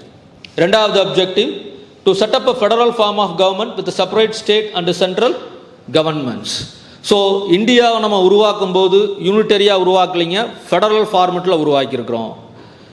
மத்திய மாநில 2 அரசாங்கங்களை உருவாக்கி, மாநில அரசாங்கங்கள் மத்திய அரசாங்கத்துக்கு பவர்ஸையும் பணத்தையும் கொடுப்பாங்க. மத்திய அரசாங்கம் மாநில அரசாங்கங்களுக்கு பவரையும் பணத்தையும் அவங்க என்ன பண்ணுவாங்க, கொடுப்பாங்க. அப்படின்னா நீ இன்றி நான் இல்லை, நான் இன்றி நீ இல்லை அப்படிங்கிற மாதிரி ஸ்டேட் கவர்மெண்ட்டும் இருக்கணும், சென்ட்ரல் கவர்மெண்ட் இருக்கணும். சென்ட்ரல் கவர்மெண்ட் மட்டும் இருக்கக்கூடாது, ஸ்டேட் கவர்மெண்ட் மட்டும் என்ன பண்ணக்கூடாது, இருக்கக்கூடாது. ஒரே நாடு ஒரே தேர்தல், இதெல்லாம் படிச்சுப்பார், யோசி. Second point, to set up a democracy in which all power is derived from the people. அதான் நம்ம அந்த லாஸ்ட் ஸ்லைடில் காமிச்சோம். Constitution and then government and finally எங்கே வர்றாங்கன்னா நம்ம பீப்புள். ஸோ இது எல்லாமே யாருக்காக உருவாக்கப்பட்டது? மக்களுக்காக. யாருக்காக உருவாக்கப்பட்டது? மக்களுக்காக. And go to the next one. To protect the integrity of India and her sovereign rights over land, sea and air. Sovereignty அப்படின்னா என்னங்க? சாவரின். மொபைல் இருக்கா?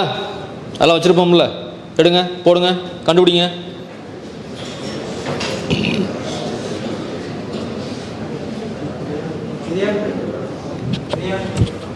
இறையாண்மை. தம்பி சொல்றாரு, என்ன சொல்றாருன்னா இறையாண்மை அப்படிங்கிறாரு. அப்படின்னா என்னங்க சார் இறையாண்மை?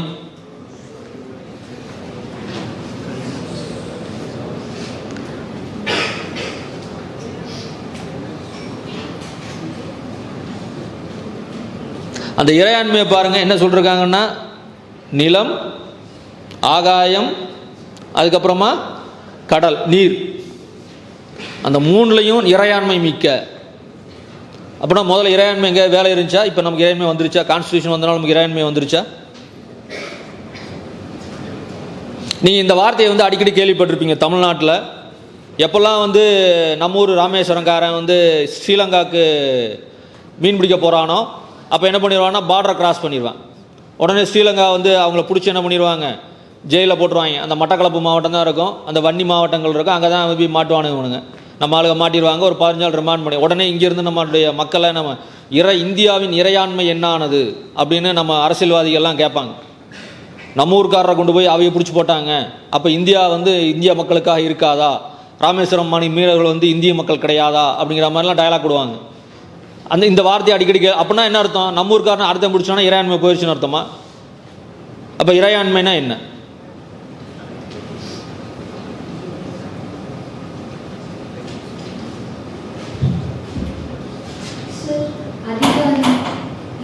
இருக்கலாம். Right, okay. அதிகாரம்.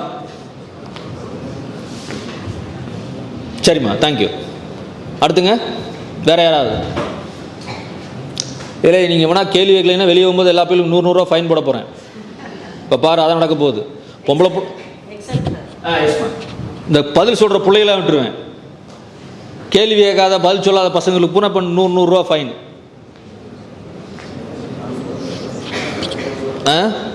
அடுத்த வாரம் அங்கிட்ட போய் அர்ஃபனேஜ் கொடுத்துட்டு வந்துடலாம். இறையாண்மைங்கிறது என்ன அர்த்தம்? இண்டிபெண்டன்ட். யாரை சொன்னீங்களே? யாரை சொன்னீங்க? இண்டிபெண்டன்சி. Super, good. இறையாண்மைங்கிறது வந்து அந்த ரூல்ஸ் வந்து யாராலையும் உடைக்க முடியாது சார், எதிர்த்தும் பேச முடியாது. அது வந்து அந்த சட்டத்தை போட்டாங்கன்னா அந்த ஒரு சட்டம் தான் அப்படிங்கிறது, யாராலையும் எதிர்க்கவோ உடைக்க முடியாது. அப்படி ஒன்று இருக்க முடியுமா தம்பி? உடைக்க முடியாது, மாற்ற முடியாதுங்கிறது இறையாண்மைங்கிறது அப்படிதான் சார் சொல்லியிருக்காங்க. அப்படிதான் சொல்லியிருக்கிறாங்க. எதிர்க்க முடியாது. இறையாண்மைங்கிறது அந்த சட்டத்தை எதிர்க்க முடியாது. எதிர்க்க முடியாதா? இல்லைங்க, நாம் வந்து கோர்ட்டில் வந்து ஒரு ஆக்ட் போட்டாங்கன்னா நம்ம போய் என்ன பண்ண முடியும்? பார்லிமெண்ட் ஒரு ஆக்ட் போட்டாங்கன்னா எனக்கு அது பிடிக்கல, எனக்கு பிரச்சனையாக இருக்குன்னா நான் போய் கோர்ட்டு அந்த சட்டத்துக்கு எதிராக நான் என்ன கேஸ் போட முடியும். அந்த உரிமை எனக்கு கொடுத்துருக்கு என்னுடைய அரசியல் சாசனம். அப்படிங்கும்போது இறையாண்மைங்கிறது வந்து கேள்வியை கேட்கக்கூடாத ஒன்றா நிச்சயமாக அது என்ன பண்ணாது? இருக்க முடியாது. பரவாயில்ல, வெரி குட். அடுத்துங்க சுயராஜ்ய உரிமை. அடுத்த ஒரு வாரத்துக்கு போயிட்டேன். சுயராஜ்யம்னா என்ன? எஸ், சூப்பர், கை தட்டுங்கடா.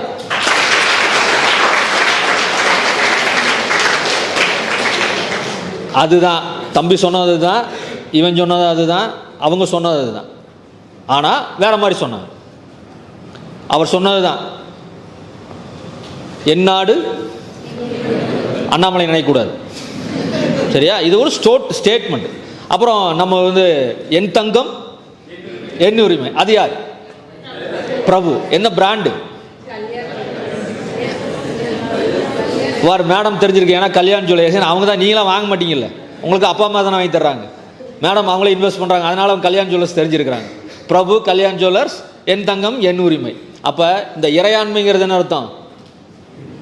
இந்த அப்படி தூக்கி இப்படி சத்தம் போடுவோம் பார்த்தீங்களா, இன்குலாப் ஜிந்தாபாத். இது என்னன்னு கேட்கக்கூடாது, அது ஒரு ஸ்லோகன், ரைட்டா? மேடத்துக்கு நல்லாவே தெரியும், ஏன்னா அவங்க லேபர் டிபார்ட்மெண்ட் இருந்திருக்கிறாங்க. இந்த இன்குலாப் ஜிந்தாபாத்துங்கிற வார்த்தை எவ்வளோ பவர்ஃபுல்லான வார்த்தை அப்படிங்கிறது. ஃபைன்.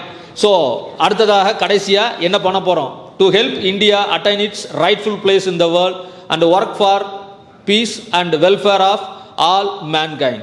ஸோ இதெல்லாம் இருந்துச்சுன்னா இந்தியா யாருக்காக பேசும்? உலகத்துக்காக பேசும். இதைத்தான் மோடிஜி சொல்கிறார். என்ன சொல்கிறாரு? இந்தியாங்கிறது வசுதேவ குடும்பகம். நம்ம என்ன சொல்கிறோமுங்க? இந்தியாங்கிறது என்னது? வசுதேவ குடும்பகம். இந்தியாவில் ஒன்று உருவாச்சுன்னா உலகத்துக்கே போகும். இந்தியாவில் ஒரு நல்ல விஷயம் நடந்தால் உலகத்துக்கே என்ன பண்ணும்? நல்லா நடக்கும். அது மோடி சொல்ல எது சொல்லுதுங்க? கான்ஸ்டிடியூஷன் என்ன பண்ணுது? நமக்கு அந்த உரிமையை கொடுத்திருக்கிறது. ஸோ முக்கியமான நபர்கள் கான்ஸ்டிடியூஷன் அசம்பிளியில் இவங்க தான் வந்து பிரதானமாக இருந்தாங்க. ஸோ அவங்களுடைய பேர் என்னங்கிறது பாரு, ஃபோட்டோ பார்த்துக்க. நம்ம தாத்தா ஃபோட்டோவே நம்ம சில பேர் மறந்து போயிடுறோம். இந்த ஃபோட்டோஸ் கொஞ்சம் நல்லா பார்த்துங்க, யார் யாருன்னு பாருங்கள். கீழே இருக்கிறத பாருங்க, பேராகிராஃப் பாடிங்க, கீழே இருக்கிறதையும் வாசிங்க.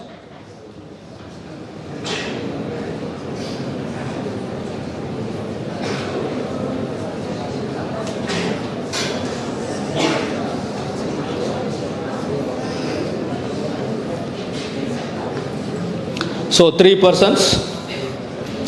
ஒருத்தர் வந்து சச்சிதானந்த சின்ஹா. தென் சென்ட்ரல் இருக்கிற எல்லாருக்குமே பார்த்துருப்பீங்க, உங்களுடைய புத்தகங்களில் மிக முக்கியமாக இருந்திருப்பார் ராஜேந்திர பிரசாத். கடைசியாக இருக்கிறவர் இந்தியாவில் கடந்த 7 வருஷமாக இவர் ஃபோட்டோவை போட்டு பஞ்சாயத்து பண்ணிகிட்டே இருக்கிறாங்க. யாருங்க அவர்? அம்பேத்கர். அவர் யார்? முக்கியமான ஆள் இல்லைங்களா? எதில் முக்கியமான ஆள்? எல்லாரும் இப்போ சொல்கிறாங்க அம்பேத்கர் தான். அப்படிலாம் இல்லைங்கிறது இங்கே படிக்கும்போது தெரியும். அவர் மட்டும் இல்லை, அதனுடைய தலைவர். ஆக்சுவலாக வந்து அதுக்கு வந்து அந்த அரசியல் நிர்ணய சபைக்கு தலைவர் யாருன்னா நெஹ்ரு. மெம்பர்ஸ் தான் இவங்கெல்லாம். சரிங்களா? அடுத்தது இனி ஒரு 4-5 ஃபோட்டோஸ் வரும். So the first draft is hand over by Ambedkar to Rajendra Prasad. பார்லிமெண்ட்டில் அவங்க என்ன பண்ணுறாங்க? ஹேண்ட் ஓவர் பண்ணுறாங்க. இதெல்லாம் நீங்கள் கூகுள் பண்ணாலே உங்களுக்கு என்ன பண்ணும் தெரியும். நீங்கள் அதை போய் கூகுள் பண்ணுங்கள், விக்கிபீடியாவில் படிங்க. இதுக்கு பின்னால் இருக்கிற சரித்திரம் நமக்கு புரிய ஆரம்பிக்கும். எவ்வளோ சிரமப்பட்டிருக்கிறாங்க, எவ்வளோ பண்ணியிருக்காங்கன்னு சொல்லி. Next. So the members of constituent assembly. Next. அப்போ இந்தியாவுக்கு டைம்ஸ் பாருங்கள், டைம்ஸ் ஆஃப் இந்தியா இருக்குது பார்த்தீங்களா? எப்போ இருக்குது பாருங்கள், இன்னமும் ஒரு டைம்ஸ் ஆஃப் இந்தியா இருக்குது. யாராவது படிக்கிறோமா?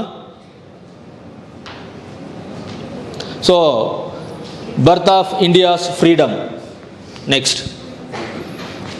Discussion is going on. அதில் யார் யாரெல்லாம் இருக்கான்னு பாருங்கள். நான் சொன்னேன் இல்லைங்களா, அந்த அசம்பிளியோட தலைவர் யாருன்னு சொல்லி சொன்னீங்கன்னா அந்த கடைசியில் உட்காந்துருக்கிறார் குள்ளாய் போட்டு, நேரு மாமா. அவர் கீழே தான் அவங்க எல்லாம் என்ன பண்ணாங்க? வேலை செஞ்சாங்க. ஓ, நீ ஃபோட்டோ இருக்கா அதில்? இல்லை, எல்லோரும் கை நீட்டி பார்க்குறியா? அதில் உங்கள் ஃபோட்டோ அதில் இருக்கான்னு பார்த்தேன்.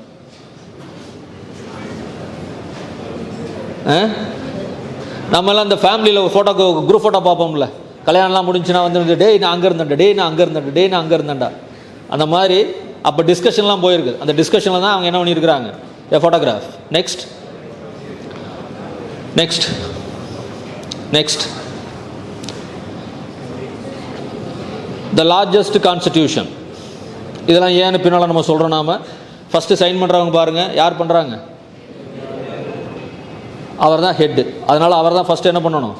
சைன் பண்ணணும். அதுக்கப்புறம் தான் ஃபாலோ அப்லாம் என்ன நடக்கும்? அடுத்தடுத்த விஷயங்கள் நடக்கும். அப்போ இந்தியன் கான்ஸ்டிடியூண்ட் அசம்பிளியோடைய தலைவர் யாருங்க? அதில் டிராஃப்டிங் கமிட்டி சேர்மன் தான் யார்? அம்பேத்கர். அடுத்தது. ஸோ அது அடுத்தது ஃபஸ்ட்டு பேசுகிறாங்க. இதுதான் சார் ஒரிஜினல் புக்கு.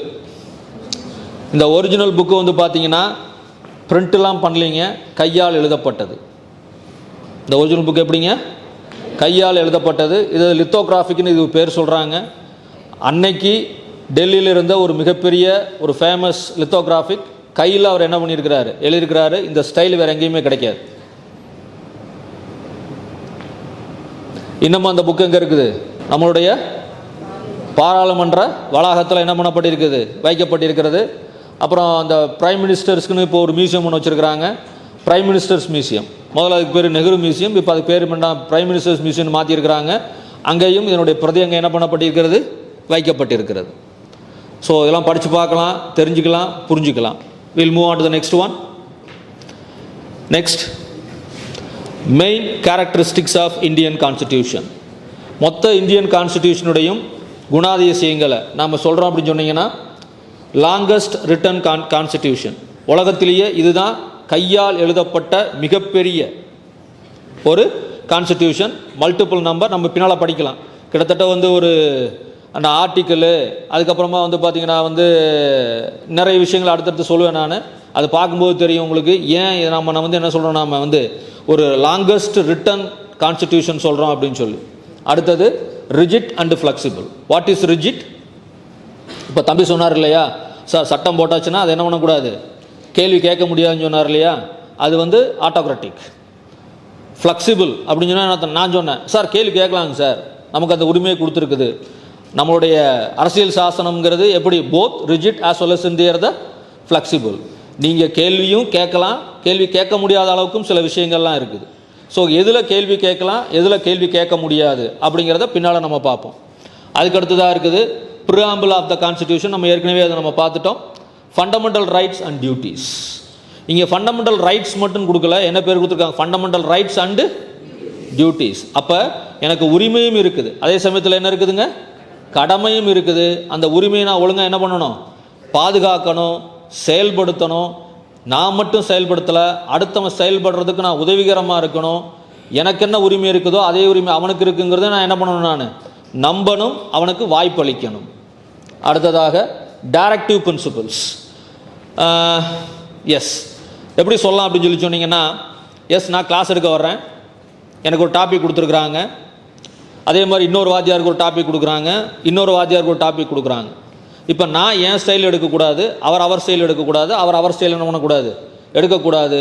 ஏன் அப்படின்னீங்கன்னா, அப்படி பண்ணும்போது உங்களுக்கு புரிதலில் உங்களுக்கு என்ன இருக்கலாம், ஒரு பிரச்சனை வரலாம். அப்படிங்கிறனால நம்ம என்ன பண்ணுறோம்னா, ஒரு ஸ்டாண்டர்டு ஃபார்மேட் நம்ம என்ன பண்ணுறோம், நாம் ரெடி பண்ணுறோம். அதை மேடம் தான் என்ன பண்ணி கொடுத்துருக்குறாங்க, ரெடி பண்ணி கொடுத்துருக்குறாங்க.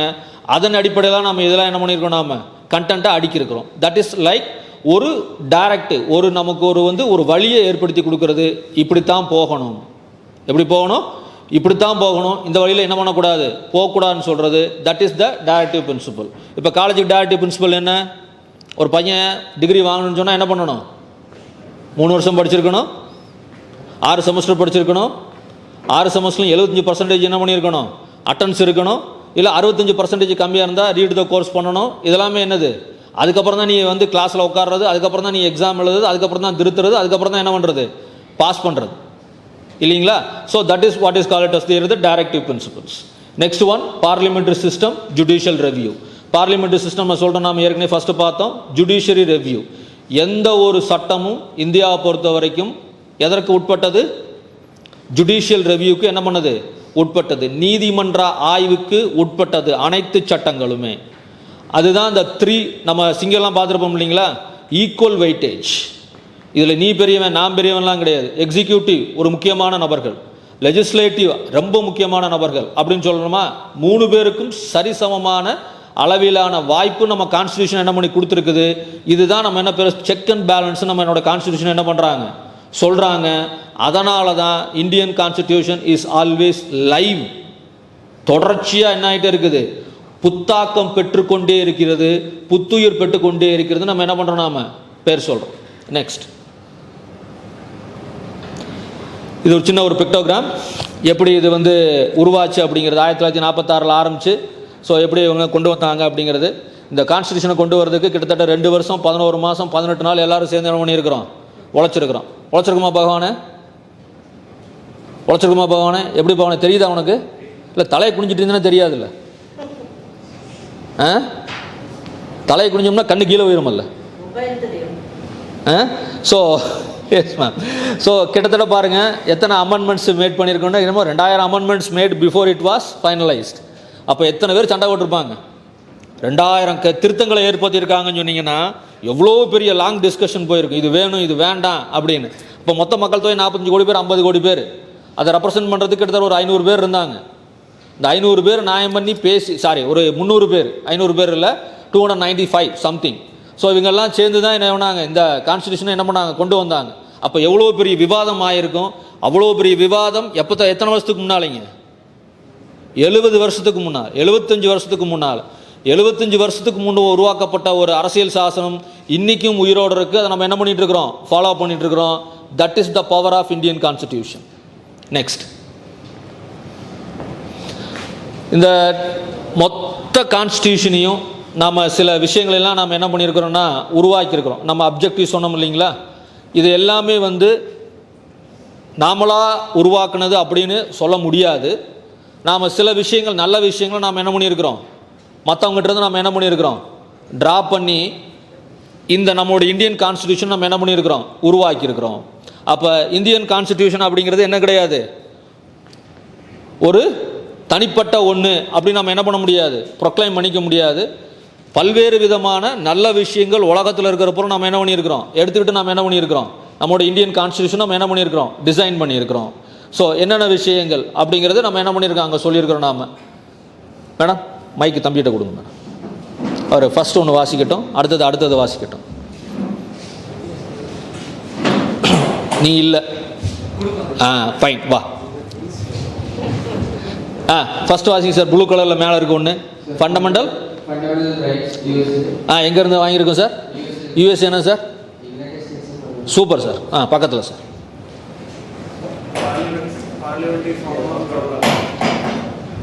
சரி, மைக்கு முடிக்கிற வேண்டாம் விஷம். United kingdom, right.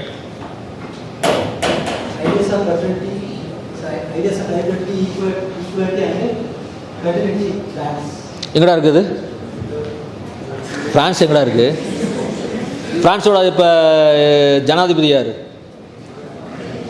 தெரியாதா? நம்ம மேக்ரான். ரைட். அடுத்து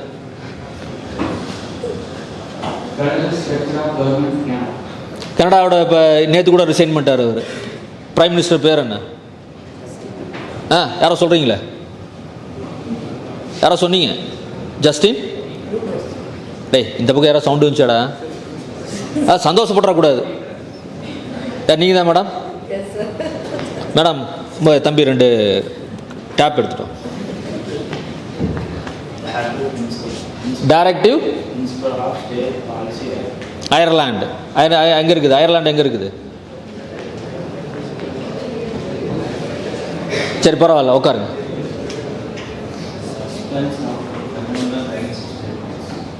suspension of fundamental rights, Germany. Right, உட்காருங்க. எல்லாம் கை தட்டலாமா? Okay, fine. இது வந்து இந்திய அரசியல் சாசனத்தின் ஆன்மா. Fundamental rights, parliamentary system, idea of liberty, federal structure, directive principles, suspension of fundamental rights. இது அரசியல் சாசனத்தின் ஆன்மா. அப்போ நம்ம அரசியல் சாசனமே நமக்கு சொல்லிக் கொடுக்குது. என்ன சொல்லிக் கொடுக்குதுங்க? நீயா மட்டும் ஒன்றும் பண்ண முடியாது. நல்ல விஷயங்கள் இருந்துச்சுன்னா அடுத்தவன்ட்டு என்ன பண்ணிக்க, வாங்கிக்க, பயன்படுத்து, நல்லாயிரு. ஆனால் நம்மளை அது என்ன பண்ணும், அடுத்த வேலை நல்லது பண்ணானா நம்ம உடனே என்ன சொல்லுவோம், அவன் அது அவன் அது பண்ணல சார் அன்னைக்கு, சார் அவன் அது பண்ணாப்பா அப்படி. அவன் சரி நல்லதை நம்ம என்ன பண்ணிடுவோம், விட்டுருவோம். கெட்டதை மட்டும் நம்ம என்ன பண்ணிக்குவோம், பிடிச்சிக்குவோம். அதுக்கு நம்ம ஊரில் என்ன பேர் சொல்கிறோம், நாம ஈகோ. என்ன பேருங்க? ஈகோ. ஸோ அதை விட்டுட்டோம்னா நல்லா இருக்கும். நம்ம அரசியல் சாசனமே அதான் பண்ணியிருக்குது. உலகத்தில் இருக்க நல்ல விஷயங்கள்லாம் கொண்டு இது என்ன நோக்கம் நினச்சிக்கிறீங்க நீங்கள்? ஒரு சமூகத்தை கட்டி எழுப்புகிறோம். அரசியல் சாசனங்கிறது என்னங்க? ஒரு இந்திய சமூகத்தை நம்ம என்ன பண்ணுறோம், புதுசாக உருவாக்குறோம். கிட்டத்தட்ட 200 ஆண்டுகள் அடிமைப்பட்டு கிடந்த ஒரு தேசம்.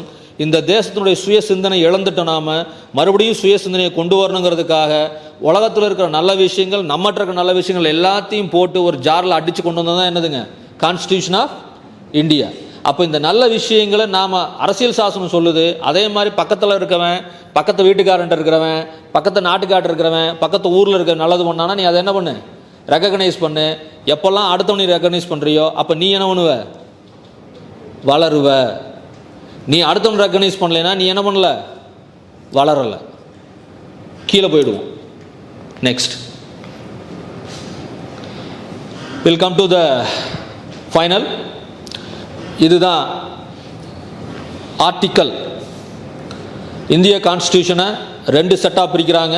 ஆர்டிக்கல்னு ஒன்று இருக்குது, ஷெட்யூல்ஸ்னு ஒன்று இருக்குது. இந்த ஆர்டிக்கலில் 1 இருந்து 364 வரைக்கும் ஆர்டிகல்ஸ் இருக்குது. இது 3 பார்ட்டாக பிரிக்கிறாங்க. Part 1, part 2 and part 3. Part 1 is speaking 1, part 2 சில விஷயங்களை பேசுது, பார்ட் 3 நிறைய விஷயங்களை என்ன பண்ணுது, பேசுது. இந்த part 3 is so important to as an individual. அதற்கப்புறமா இந்த மொத்த ஆர்டிக்கலையும் ஒரு ஷெட்யூலாக அவங்க என்ன பண்ணியிருக்கிறாங்க, கண்ட்ரோல் பண்ணியிருக்கிறாங்க. எதுக்குன்னா சுலபமாக புரிந்து கொள்வது அல்லது ஒரு நேர்வழியை காண்பிப்பதற்கான ஒரு விஷயம்.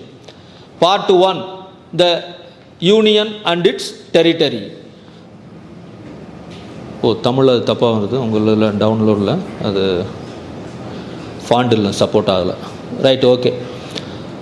அது ஆக்சுவலாக நான் உங்களுடைய கிளாஸ் குரூப்பில் போடுறேன். நீங்கள் அது பார்க்கும்போது அது தமிழ்லையும் உங்களுக்கு என்ன பண்ணியிருக்கோம், அது பக்கத்தில் இருக்கும். இது ஃபாண்ட் சப்போர்ட் ஆகலை. So the union and it's territory, அது எதை பற்றி பேசுனா, இந்தியா அப்படிங்கிறது ஒரு யூனியன், அதனுடைய சுற்றுப்புறம் எது எது வரைக்கும் இருக்குது அப்படிங்கிறத என்ன பண்ணுது, அது சப்போர்ட் பண்ணுது. அதை பற்றி அவங்க என்ன பண்ணுறாங்க, பேசுகிறாங்க. 2வது சிட்டிசன்ஷிப். இந்தியாவில் யாரெல்லாம் என்ன பண்ண முடியும், சிட்டிசனாக மாற முடியும். இப்போது ரீசெண்டாக ஒரு எனாக்ட்மெண்ட் ஒன்று போட்டாங்க, ஞாபகம் இருக்குங்களா? யாராவது படிக்கிறீங்களா? இந்தியாவில் வந்து சிட்டிசன்ஷிப் வாங்குறேன்னா உலகத்தில் இருக்கின்ற சிறுபான்மை நல மக்கள் அப்படிங்கிறவங்க இந்தியாவில் இத்தனை ஆண்டு காலம் வாழ்ந்தால் அவர்களுக்கு நான் என்ன பண்ணலாம், இந்திய சிட்டிசன்ஷிப் என்ன பண்ணலாம், கொடுக்கலான்னு சொல்லி போட்டு 2014 வந்தவுடனே அவங்க என்ன பண்ணாங்கன்னா ஒரு சட்டத்தை ஒன்று கொண்டு வந்தாங்க. அதை நிறைய டிஸ்கஷன் போயிட்டு இருந்துச்சு. இப்போ ரீசெண்டாக ஒரே ஒரு ஸ்டேட், ஃபஸ்ட்டு ஸ்டேட்டு கொடுத்தது வந்து பார்த்திங்கன்னா வந்து Assam, followed by Jammu and Kashmir. இந்த 2 மாநிலங்களையும் புதிய குடியுரிமை சட்டத்திற்கு ஏற்றுக்கொள்ளப்பட்டு அங்கே கிட்டத்தட்ட ஒரு 17-20 வருஷமாக வாழ்ந்துட்டு இருந்த மக்களுக்கு இந்திய குடியுரிமை வழங்கப்பட்டது. ஏன்னா அவங்களுக்குலாம் தெரியாது. ஏன்னா நீங்கள் பிறக்கும்போதே நீங்கள் என்ன பண்ணிட்டீங்க, இந்திய குடியுரிமையோட பிறக்கிறதுனால குடியுரிமைனா என்ன, அதனுடைய பலம் என்ன, அதனுடைய பலவீனம் என்ன அப்படிங்கிறது உங்கள் சொந்தக்காரங்க தெரிஞ்சவங்க எவனாவது இங்கேருந்து யூஎஸ்க்கு போகிறேன், யூகேக்கு போகிறேன், விசா இல்லாமல் போகிறேன், அங்கே போய் மாட்டிக்கிட்டேன்னா என்ன பிரச்சனைன்னு கேட்டுப்பார். அப்போ தான் அந்த குடியுரிமையோட பலம் என்னங்கிறது தெரியும். அந்த குடியுரிமை இல்லைன்னு சொன்னால் உங்களால் என்ன பண்ண முடியாதுன்னு சொல்லும். நீங்கள் இந்த திருச்சிக்கெலாம் போனீங்கன்னா ஸ்ரீலங்காவிலேருந்து வந்து ஸ்டே பண்ணுறவங்க இலங்கை தமிழர்கள் இங்கே இருப்பாங்க. மதுரைக்கு போனீங்கன்னா மதுரையில் இருக்கிறாங்க. கோயம்புத்தூர்லேயும் பார்த்தீங்கன்னா இங்கே வந்து சுந்தராபுரம் பக்கத்தில் முதல்ல ஒரு கேம்ப் இருந்தது. இப்போ சுந்தராபுரம் கேம்ப் இல்லை, அவங்கள கொண்டு மறுபடியும் திருச்சி கொண்டு போயிட்டாங்க. பல பேர் ஊருக்கு போயிட்டாங்க. அப்போ இந்த பிரச்சனையும் வந்தது. இந்திய சட்டசபையில், தமிழ்நாடு சட்டசபையில் இந்த புதிய குடியுரிமை சட்டம் வரும்போது எடப்பாடி வந்து சிஎம்மாக இருக்கிறாரு. ஆப்போசிட்டில் வந்து பார்ட்டி வந்து டிஎம்கே, ஸ்டாலின் கொஸ்டின் ரைஸ் பண்ணுறாரு. இது இவ்வளோ சொல்கிறீங்களே, இலங்கையிலிருந்து தமிழகத்திற்கு வந்திருக்கின்ற தமிழர்களுக்கு இந்த குடியுரிமை பொருந்துமா பொருந்தாதா அப்படின்னு ஒரு கேள்வி கேட்குறாரு. அவர் சொல்கிறாரு குடியுரிமை பொருந்தாது, ஸ்ரீலங்கா மக்களுக்கு நாங்கள் என்ன பண்ண மாட்டோம், இந்திய குடியுரிமை கொடுக்க முடியாது அப்படின்ட்டார். அது ஏன் அப்படின்னு சொன்னீங்கன்னா, அந்த குடியுரிமை சட்டத்தை படித்து பார்த்தா தான் நமக்கு என்ன பண்ணோம், நமக்கு புரியும் அதனுடைய கண்டிஷன்ஸ் அப்படி. So what the point I want to be insisted that one, citizenship is there the most rightful way of living in their the legalized world to live it in their the own country. ஒரு நாட்டில் நான் சுதந்திரமாக வாழ்கிறதுக்கு எனக்கு கையில் என்ன இருக்கணும். இப்போ ட்ரம்ப் வந்துட்டார் இல்லைங்களா? இப்போ ட்ரம்ப் வந்தோன்னு ஒன்று சொன்னார். என்ன சொன்னார்? குடியுரிமை இல்லாத மக்களை நாங்கள் என்ன பண்ணுவோம், வெளியேற்ற போகிறோம் அப்படின்னாரு. ஒரு வாரத்துக்கு முன்னால் ஃபெடரல் ஸ்டேட் யூஎஸ்ஏ ஒரு ஸ்டேட்மெண்ட் சொல்கிறாங்க, 30 லட்சம் பேர் என்ன பண்ணியிருக்கிறாங்க, இது யூஎஸில் வந்து குடியுரிமை இல்லாமல் இருக்கிறவன், அதில் 14 லட்சம் பேர் இந்தியன். ஆமாம்.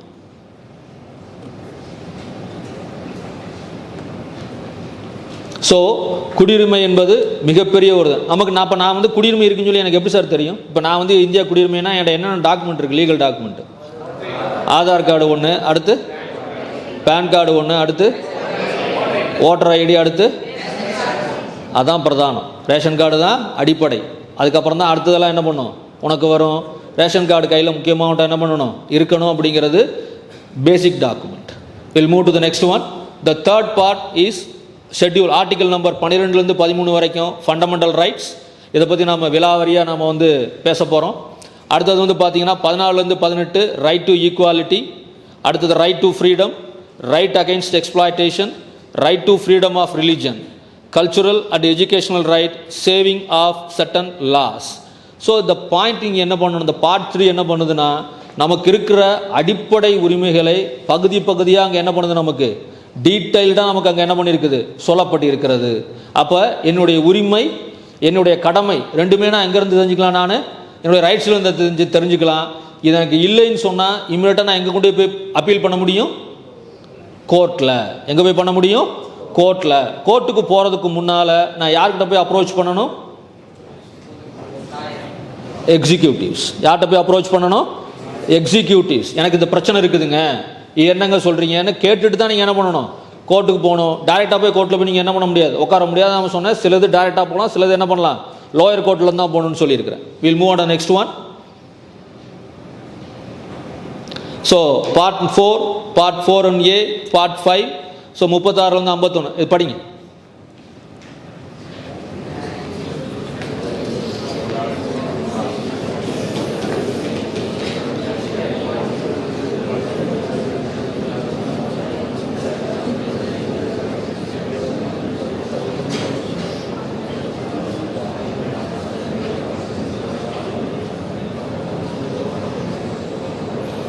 ஆர்டிகல் நம்பர் 7 and 78 பாருங்கள்.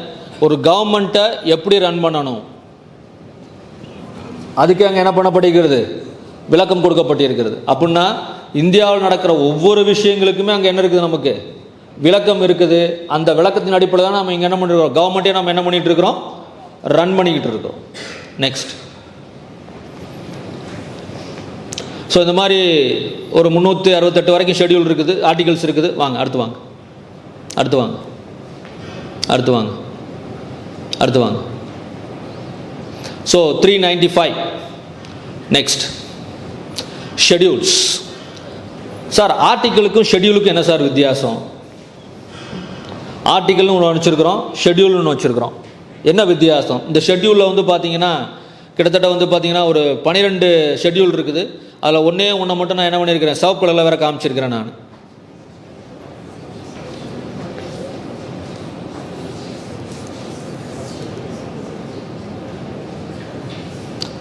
அப்படியே மறுபடியும் கூகுள் பண்ணுங்கள். Indian constitution hyphen article versus schedule. யார் சொல்லணும்னு சொன்னீங்கன்னா பிபிஏ வளர்த்தியா இருக்கே, டேய் பேர் என்ன மறந்துட்டேன். நீ தான்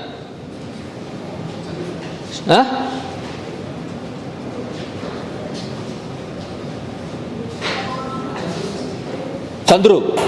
ஓ 2 சந்துரு இருக்கீங்கல்ல, ஓகே. நீ தான் சொல்ல போகிற, நல்லா படி. படுறா, மொபைலை பாடுறா.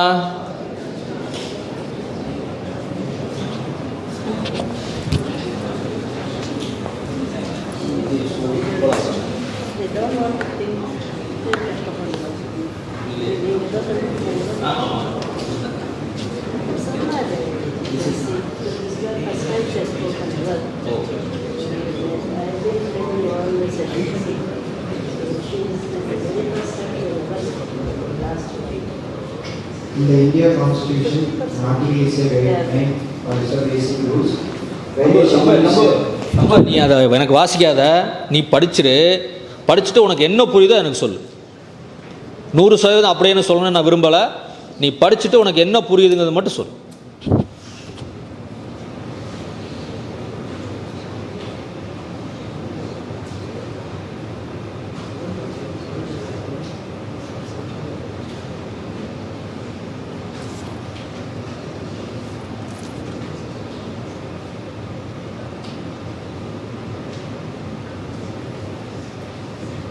அவர் பேசி முடிச்சுன்னா வேற யார் வேணாலும் சொல்லலாம். புது புது முகங்களை எதிர்பார்க்கிறேன். சாமி பேசியா? பார்த்துட்டு இப்போ நீ தான் பேச போகிற. 2 சாமியும் பேச போகுது. நீ இங்கே பழனியாடா? ஐயப்பனுக்கு இந்த துண்டு ஓட்டுருக்குற? இல்லை, ஒன்று குருசாமியை மாற்று, இல்லை சாமியை மாற்றிடு. 29 வருஷமாக போயிட்டுருக்குறேன், எனக்கு தெரியும் எதை போடணும் எதை போடக்கூடாதுன்னு சொல்லி. இதுவும் போடலாம்ங்கிற ஐயப்பன் என்ன கொஞ்சம் சொந்தக்காரண்ணா? உன் இஷ்டத்துக்கு எல்லாத்தையும் மாற்றிக்கிறது. அப்படி பண்ணக்கூடாதுன்னா படிச்சுட்டு இருக்கிறோம். அரசியல் சாசனம்னு படிச்சுட்டு இருக்கிறோம். லிபர்ட்டி இன் ரிலீஜன் அதெல்லாம் இருக்குது, இல்லைன்னு சொல்ல. குருவை மாற்று முதல்ல.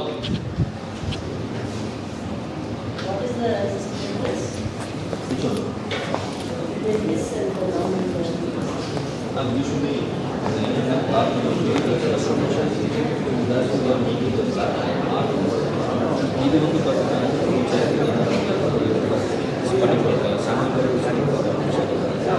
சாமியார் கட்டிக்காங்க.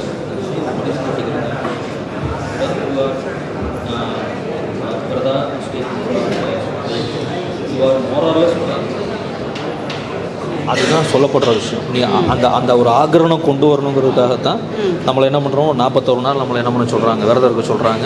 நீ அதுவாக மாறுகிறாய். அப்போ அந்த உடை என்னவோ அதை நீ அந்த கருப்புங்கிறது எல்லாத்தையும் அழிச்சு பிளாக் ஆர் ப்ளூ ரெண்டுமே வந்து நம்ம ஊர் கோபம் சாமியார்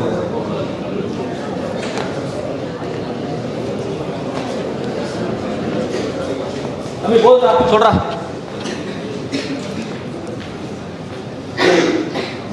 நான் அங்கே பக்கத்திலே போட்டிருக்கிறேன், ஷெட்யூல் போட்டு ஆர்டிக்கலும் பக்கத்திலே போட்டிருக்கிறேன்.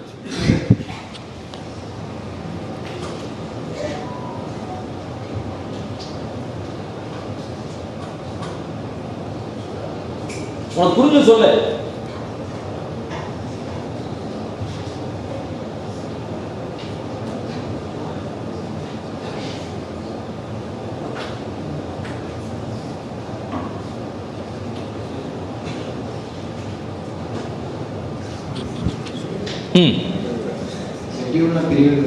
சரி தம்பி. ஆர்டிக்கல்னா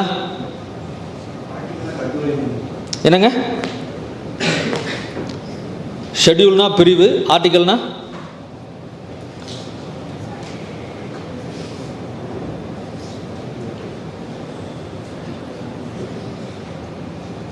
அதை படிச்சு இல்லை சொல்லு, படிச்சதானே சொல்கிறேன். இதை வந்து நீ உன்னைய ப்ரூவ் பண்ணுறதுக்கான ஒரு விஷயம் அப்படி நான் ஃபீல் பண்ணுறேன். நான் ஒரு இன்புட் கொடுத்து அந்த இன்புட்டை நீ வந்து படித்து நீ சொல்கிற, உனக்கு புரிஞ்சதை நீ வந்து எப்பாரு எனக்கு இது புரிஞ்சுருக்குதுப்பா அப்படிங்கிறத நீ சொல்கிற. நீ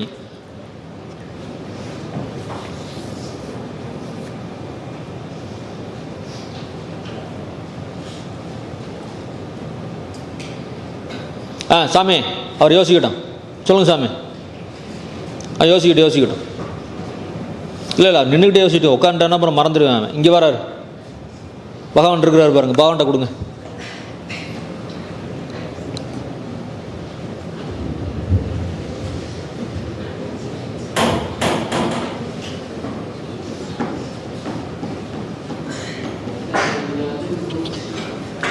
தம்பி மைக்கை கொஞ்சம் பக்கத்தில் சத்தமாக பேசு. ஆன் பண்ணல. இல்லை இப்போ ஆன் பண்ணிட்டார்.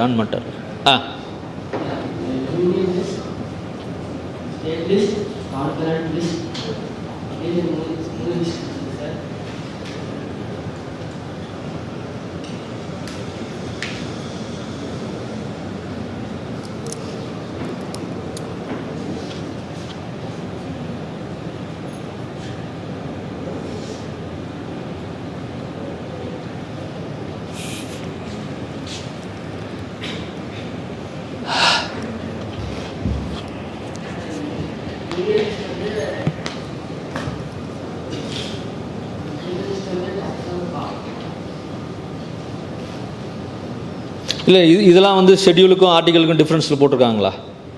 இப்போ நீ சொல்கிறதெல்லாம் எஸ் தம்பி. ஆர்டிகல்ஸ் வந்து கவர்மெண்டோட அவர்ஸ் வந்து வேரி பண்ணி அட்ரஸ் பண்ணி காட்டுறது சார். ஷெட்யூலுங்கிறது வந்து கவர்மெண்டோட ஆக்டிவிட்டீஸை அவரோட தனியாக டீட்டெயில்ஸ் எல்லாம் தனியாக கேட்டகரைஸ் பண்ணி அதை தனியாக போட்டால் ஷெட்யூல்ஸ். குட்.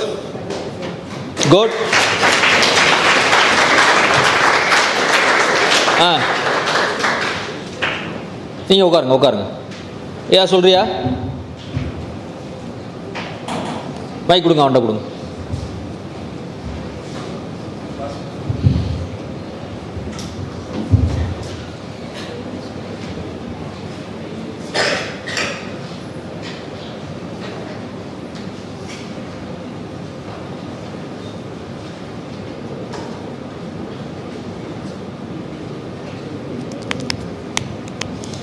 அதே மாதிரி சார்லதா மேடம் தான் உன்னை கொண்டிருப்பாங்க, கடிச்சு துப்பியிருப்பாங்க நேரம் அவங்க உன்னைய.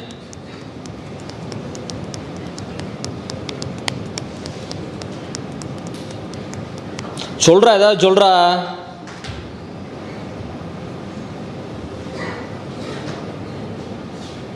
ஒன்றுமே புரியலையா உனக்கு? ஆ, புரிஞ்சது சொல்லுன்னு சொல்கிறேன், சொல்லு.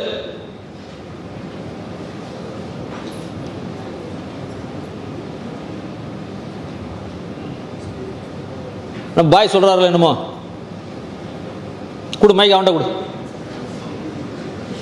கொடு மைக், அவன்கிட்ட கொடு. வாடா, நீலாம் வெளியே வரணும்டா, நீலாம் வந்து உலகத்துக்கு வெளிச்சத்தை காமிக்கணும்டா, வாடா.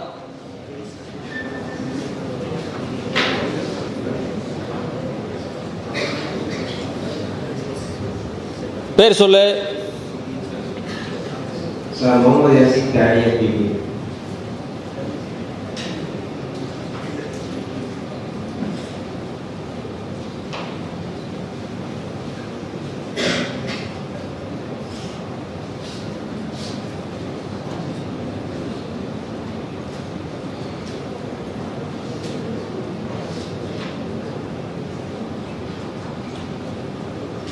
சார் இந்தியாவில் வந்து 12 ஷெடியூல், கான்ஸ்டியூஷனில் வந்து மொத்தம் 12 ஷெடியூல் இருக்குங்க சார், 48 ஆர்டிகல் இருக்குங்க சார். சார் 40. சரிப்பா.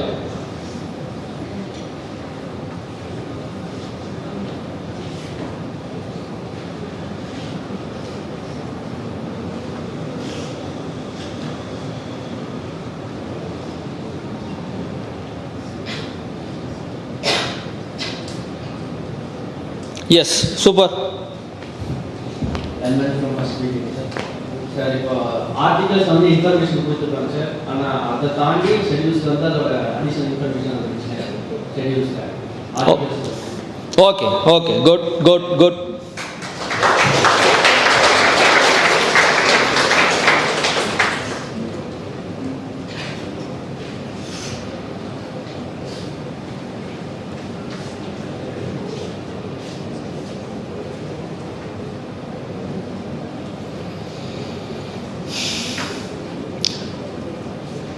சரி, ஓகே, நேரம் போயிட்டுருக்குது. உட்காருங்க, 2 பேரும் உட்காருங்க. சந்திரு, ஏதாவது பண்ணலாம், பண்ணணும், செயல்படுத்தணும். உட்கார். So at the end of the class, let them give a brief synopsis of whatever you have spoken. அந்த 2 பேரும் மாமா, இவர் மட்டும், அவர் மட்டும் சத்தியமாக பண்ண மாட்டேன், சத்தியமாக பண்ண மாட்டோம்மா. தம்பி சந்துரு, மேடம் என்ன சொல்கிறாங்கன்னா, இந்த கிளாஸ் முடியும் போது உட்கார் பரவாயில்ல உட்கார், இந்த கிளாஸ் முடியும் போது நான் என்ன எடுத்தேன் அப்படிங்கிறத நீ சின்னதாக 2 லைனில், நம்ம திருவள்ளுவர் ஐயா மாதிரி என்ன பண்ணுற, 2 லைனில் நீ என்ன பண்ணுற, எக்ஸ்பிளைன் பண்ணுற. சரியா? இது என்னோட விருப்பம் இல்லை, மேடத்தோட விருப்பம். என் விருப்பத்தை நிறைவேற்ற மாட்டேன், மேடம் விருப்பத்தை நிறைவேற்றலாம்ல, பண்ணுவீல்ல? சூப்பர். ஓகே, ஆர்டிகல்ஸ் அப்படிங்கிறது தனித்தனியாக சொல்கிறது. ஷெட்யூலுங்கிறது என்னது? வகைப்படுத்துதல். ஷெட்யூலுங்கிறது என்னதுங்க? வகைப்படுத்துதல். நம்ம படித்தோம் இல்லைங்களா, ஃபண்டமெண்டல் ரைட்ஸ்னு படித்தோம், அப்புறம் ஜெர்மனிலேருந்து கொண்டு வந்தோம், யூஎஸ்லேருந்து கொண்டு வந்தோம்னு சொல்லணும் பார்த்தீங்களா. அதனுடைய கடமைகளை வந்து நம்ம என்ன பண்ணுறோம், வகைப்படுத்தணும்னு சொன்னோம்னா என்ன பண்ணுறோம், நம்ம ஷெட்யூல்னு சொல்கிறோம். அப்புறம் அதுக்கப்புறமா அடுத்த ஒரு கிளாஸிஃபிகேஷன், இன்னொரு இன்ஃபர்மேஷன் சொல்லுவேன், அது அப்புறம் சொல்கிறேன். இதில் ஷெட்யூல் 7th ஷெட்யூல் ஒன்று ரெட் கலர் பண்ணியிருக்கிறேன். அப்புறம் 9th ஷெட்யூல்னு ஒன்று இருக்கும். இந்த 7th ஷெட்யூலும் 9th ஷெட்யூலையும் ஞாபகத்துக்கு வச்சுக்க. இப்போ கேஸ் டிஸ்கஷன் போவோம். அந்த கேஸ் டிஸ்கஷன் போகும்போது அந்த 7th என்ன 9th என்னங்கிறத நான் உனக்கு என்ன பண்ணுறேன், நான் எக்ஸ்பிளைன் பண்ணுறேன். அப்போ இந்திய அரசியல் சாசனம்ங்கிறது 2 வகைப்படுத்தப்படுகிறது. ஒன்று எதன் மூலமாக எக்ஸ்பிளைன் பண்ணப்படுகிறது, ஆர்டிகல்ஸ். இன்னொன்று எதன் மூலமாக வகைப்படுத்தப்படுகிறது, ஷெட்யூல்ஸ். ரைட்டுங்களா? இப்போ நம்ம புக்கிலலாம் படிப்போம் இல்லை, புக்கில் எடுத்தோன்னே என்ன இருக்கும், முகப்புரைன்னு ஒன்று இருக்கும். அப்புறம் என்ன இருக்கும், அப்புறம் ஒன்று வருமே, முகப்புரைக்கு அப்புறமா அடுத்து ஒன்று வருமில்ல, என்னப்பா இண்டெக்ஸ்னு ஒன்று வருமா, இண்டெக்ஸ்னு ஒன்று வருமாடா, அதில் போட்டிருப்போம்லடா தலைப்பு, டாப்பிக்கு சப்டாப்பிக்கு, டாப்பிக்கு சப்டாப்பிக்கு, அந்த மாதிரி வச்சுங்களா, topic subtopic. Next, how is different from other constitution of the world. மற்ற நாடுகளிலிருந்து இந்திய கான்ஸ்டிடியூஷன் எப்படி வேறுபடுத்தப்பட்டது அப்படிங்கிறது. அக்கா நீ வாசிக்கா, அந்த கடைசி பெஞ்சில் இருக்கிறக்கா, டக்கு டக்குன்னு வாசி டபால்னு உட்காடுறான். நீ தான், உனக்கு பின்னால் யாரும் கிடையாது, அவன் தான் இருக்கிறேன். வாசி.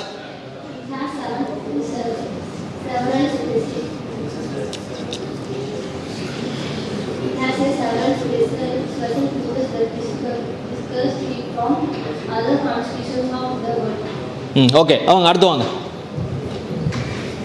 It is a living document. Okay, அடுத்து வாங்க. It is open to இல்லை, நீ மைக் இப்படி வச்சுக்கிட்டு இப்படி பார்த்துட்டு பேசினா பேசாத தங்கம். இல்லை, நல்லதா ஆனா இருக்குது, இப்படி வச்சுக்க. வாசி.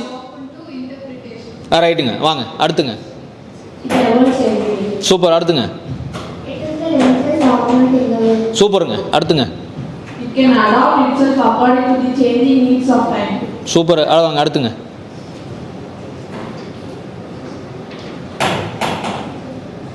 Amendments 106 Amendment Act as per September 2023. தொண்டையிலே கிச் கிச், தொண்டையிலே கிச் கிச். விக்ஸ் மாத்திரை சாப்பிடுங்க. கொடு, முன்னால கொடு. Amendment 106 Amendment Act as per September 2023. The procedure is laid out for double X சாமி 20. Article 368 of the Constitution. Right, okay. Sravan please. Sravan, thank you so much. Clap பண்ணலாமா? Okay, fine. ஸோ எப்படி நான் மற்றவர்களிடமிருந்து வேறுபட்டவன் அப்படிங்கிறத நம்ம இங்கே என்ன பண்ணியிருக்கிறோம், சொல்லியிருக்கிறோம். அந்த ஃபர்ஸ்ட் லைன் வந்து பார்த்தீங்கன்னா நிறைய டிஃப்ரென்ஸ் இருக்குன்னு சொல்லியிருக்குது. ரெண்டாவது என்ன சொல்லி, it is a living document. அப்படின்னா என்ன அர்த்தங்க? ஏதாவது டாக்குமெண்ட்டு வந்து உயிரோடு இருக்க முடியுங்களா? ஒரு டாக்குமெண்ட் உயிரோடு இருக்குன்னு சொன்னோம்னா என்ன அர்த்தமுங்க அது? அப்படின்னா என்ன அர்த்தம்? தொடர்ச்சியாக நாம் என்ன பண்ணிட்டு இருக்கிறோம், அதை மாறுதலுக்கு உட்படுத்தி கொண்டே இருக்கிறோம். இப்போ என்ன நடக்குதோ அதுக்கு தகுந்த மாதிரி நம்ம என்ன பண்ணுறோம், நாம சட்டத்தை நம்ம என்ன பண்ணுறோம், நாம சேஞ்ச் பண்ணுறோம். ஒரு சின்ன எக்ஸாம்பிள், இது பெரிய மாற்றம் சொல்ல முடியாது. இப்போ இந்தியன் கவர்மெண்ட் வந்து பார்த்திங்கன்னா ஒரு 3 சட்டங்களை வந்து பார்த்திங்கன்னா ஒரு புது, ஆக்சுவலாக 4 சட்டங்கள் ஒரு புது பேரில் கொண்டு வந்துருக்குறாங்க. ஐபிசி இந்தியன் பீனல் கோடு, அதுக்கப்புறமா ஐசி இந்தியன் கிரிமினல் கோடு. இது ரெண்டையும் புதுசாக அப்படின்னு சொல்ல முடியாது, இந்தியப்படுத்தியிருக்காங்க. முதல்ல இந்தியப்படுத்தலை, இப்போ இந்தியப்படுத்தியிருக்கிறாங்க. அப்புறமா ரீசெண்டாக மாற்றினது இந்தியன் ஏரோஸ்பேஸ். அந்த இந்தியன் ஏரோஸ்பேஸினுடைய வாயு சேனா நம்ம பேர் மாற்றிருக்காங்க. இது எல்லாமே என்ன பண்ணியிருக்காங்கன்னா, இன்னைக்கு என்ன தேவைப்படுதோ அந்த தேவைகளை உள்ளடக்கியதாக நம்மளோட சட்டங்கள் என்ன பண்ணப்படுது, மாற்றப்படுகின்றது. ஏன் லிவிங் டாக்குமெண்ட் சொன்னோம்னா, 2023 வரைக்கும் எத்தனை வாட்டி நம்ம அதை மாறுதலுக்கு உட்படுத்தி இருக்கிறோம்? கிட்டத்தட்ட 106 முறை நம்ம என்ன பண்ணியிருக்கிறோம், மாறுதலுக்கு உட்படுத்தி இருக்கிறோம். அப்போ மாறுதல்னா என்ன அர்த்தம்? அமெண்ட்மெண்ட்னா என்ன அர்த்தம்? மாறுதல். அதை ஏன் பண்ணுறோம் நாம? சட்டம் இன்னைக்கு என்ன பண்ணல, அது சரியாக படலை, அதனால் இன்றைக்கி என்ன இருக்கோ அது தகுந்த என்ன பண்ணிக்கிறேன், நான் மாற்றிக்கிறேன். உலகத்திலே லிவிங் டாக்குமெண்ட் சொல்கிறது ஒன்று தானுங்க. இப்போ இந்திய அரசியல் சட்டம் எப்பொழுதுமே என்ன பண்ணி தன்னைத்தானே என்ன பண்ணிக்குது, புதுப்பித்துக் கொள்கிறது. அடுத்ததாக இருக்கிறது இட் ஓப்பன் டு, என்னங்க நம்ம வாய்ச்சாங்களே யாரோ ஒருத்தர், நீ தான் நம்ம வாய்ச்சா என்ன சொன்ன, அது பேர் interpretation. It is open to interpretation. சட்டங்களை நம்ம என்ன பண்ணுறோம், நாம எங்கே நம்ம வியாக்கியானம் பண்ணுறோம், எங்கே வியாக்கியானம் பண்ணுறோம்? ஜுடிஷியரில். நான் கூட ஒன்று சொன்னேன் இல்லைங்களா, ஜஸ்டிஸ் ரமணா ஒன்று சொன்னார். என்ன சொன்னார்? நாடாளுமன்றத்தில் சட்டம் ஏற்றுறதுக்கு முன்னாடி தயவுசெய்து என்ன பண்ணுங்க, டிஸ்கஸ் பண்ணுங்கன்னு சொல்கிறாங்க இல்லையா, அதுதான். அந்த இன்டர்பிரிட்டேஷன் வந்து ஒவ்வொருத்தரும் ஒவ்வொரு மாதிரி என்ன பண்ணக்கூடாது, யோசிக்கக்கூடாது. ஃபார் எக்ஸாம்பிள், சில பேர் சில கேஸ்லாம் பார்த்துருப்பீங்க, கீ கோர்ட்டில் என்ன பண்ணியிருப்பாங்க, தண்டனை இருக்கும். ஹை கோர்ட்டில் என்ன பண்ணியிருப்பாங்க, அவங்களுக்கு என்ன பண்ணியிருப்பாங்க, சஸ்பெண்ட் பண்ணியிருப்பான், இல்லைன்னு சொல்லியிருப்பான். அவன் மறுபடியும் இன்னொரு party, opposite party supreme court கொண்டு போவோம், அங்கே என்ன பண்ணப்பட்டிருக்கும், தண்டனை கொடுக்கப்பட்டிருக்கும். அப்போ சட்டம் ஒன்று தான், ஆனால் 3 கோர்ட்டு 3 விதமாக அதை என்ன பண்ணுறாங்க, அணுகிறாங்க. அடுத்ததாக இட் எவால்வ்ஸ் எவ்ரிடே. டெய்லி எதனாயிட்டு இருக்கு, தன்னைத்தானே என்ன பண்ணிட்டு இருக்குது, புதுப்பித்து கொண்டு இருக்கிறது. அடுத்தது வந்து பார்த்தீங்கன்னா it is the lengthiest document. ஏற்கனவே நம்ம சொல்லிட்டோம், நாம உலகத்திலே மிக நீளமான எழுதப்பட்ட டாக்குமெண்ட் என்ன டாக்குமெண்ட்டுங்க, இந்திய கான்ஸ்டிடியூஷன். அண்ட் தென் ஃபைனலி கிட்டத்தட்ட 106 அமெண்ட்மெண்ட் செப்டம்பர் 23 வரைக்கும் நடந்திருக்குது. இதுக்கப்புறமாவும் கண்டிப்பாக என்ன ஆயிருக்கலாம், அமெண்ட்மெண்ட்ஸ் ஆயிருக்கலாம். Next, this is the most important. இதெல்லாம் நம்ம கேஸ் டிஸ்கஷனே பண்ண போகிறோம். அடுத்து fundamental rights equality, freedom, exploitation, freedom of religion, cultural and educational access, constitutional remedies.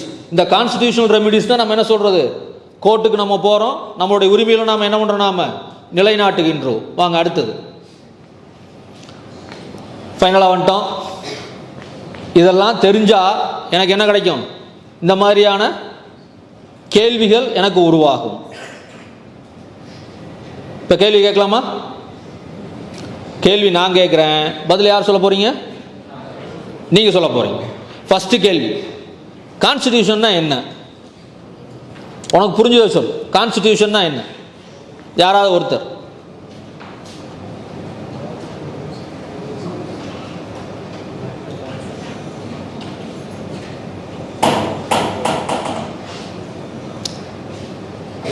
தம்பி இந்த ரோஸ் கலர் சட்டை, அவன் தான் தலையை குனிகிறான், அவன் தான்.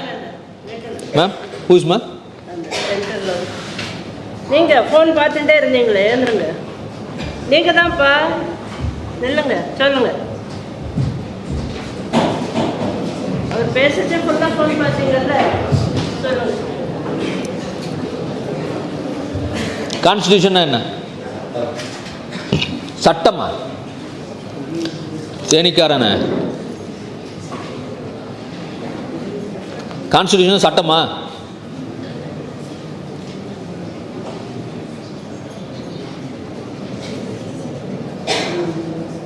சரி, பக்கத்தில் உள்ளவர் பேர் சொல்லு. முதல்ல எது சொன்னால் பேர் சொல்லணும்னு சொல்லியிருக்கிறேன். அவன் பேர் சொல்கிறான், அவன் பேரை சொல்கிறா. ஃபஸ்ட் இயர் பிபிஏ ரூப ஸ்ரீயன். எங்கேருந்து வர்ற? சிவகங்கை. கான்ஸ்டிடியூஷன்னா சட்டம். சரி, பக்கத்தில் உள்ளவர். ம்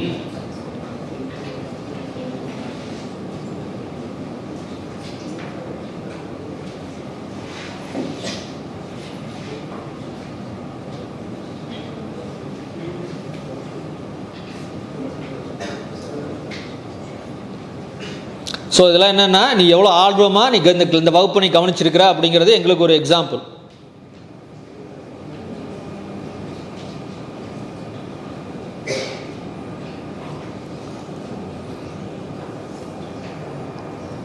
எம்மாமனும் கச்சேரிக்கு போனாருமா அப்படின்னு சொல்லி ஊர் பக்கம் பேசுவாங்கல்ல.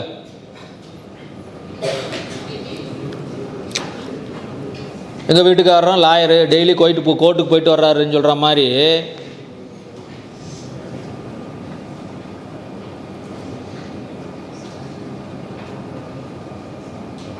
நீ எந்த ஊர்? திருநெல்வேலி. பக்கத்தில் உள்ளவர்ப்பா.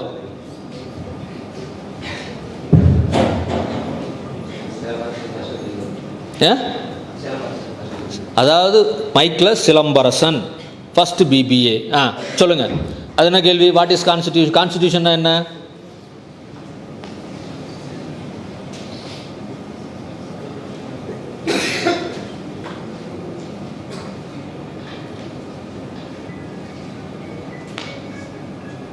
பக்கத்தில் உள்ளவர்.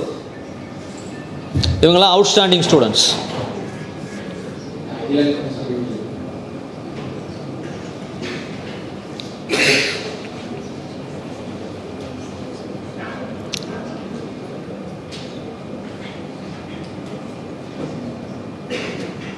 நீங்களாம் எல்லாம் ஃபஸ்ட் பிபிஏவா? எங்க ரமிதா மேடங்க? Okay okay okay. அந்த பக்கம் உட்காந்துருக்குறார்.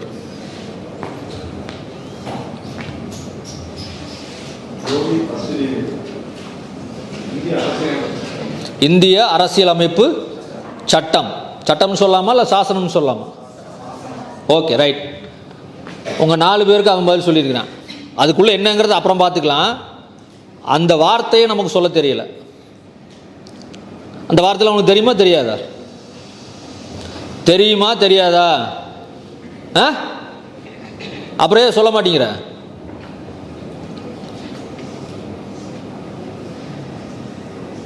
உட்காருங்க.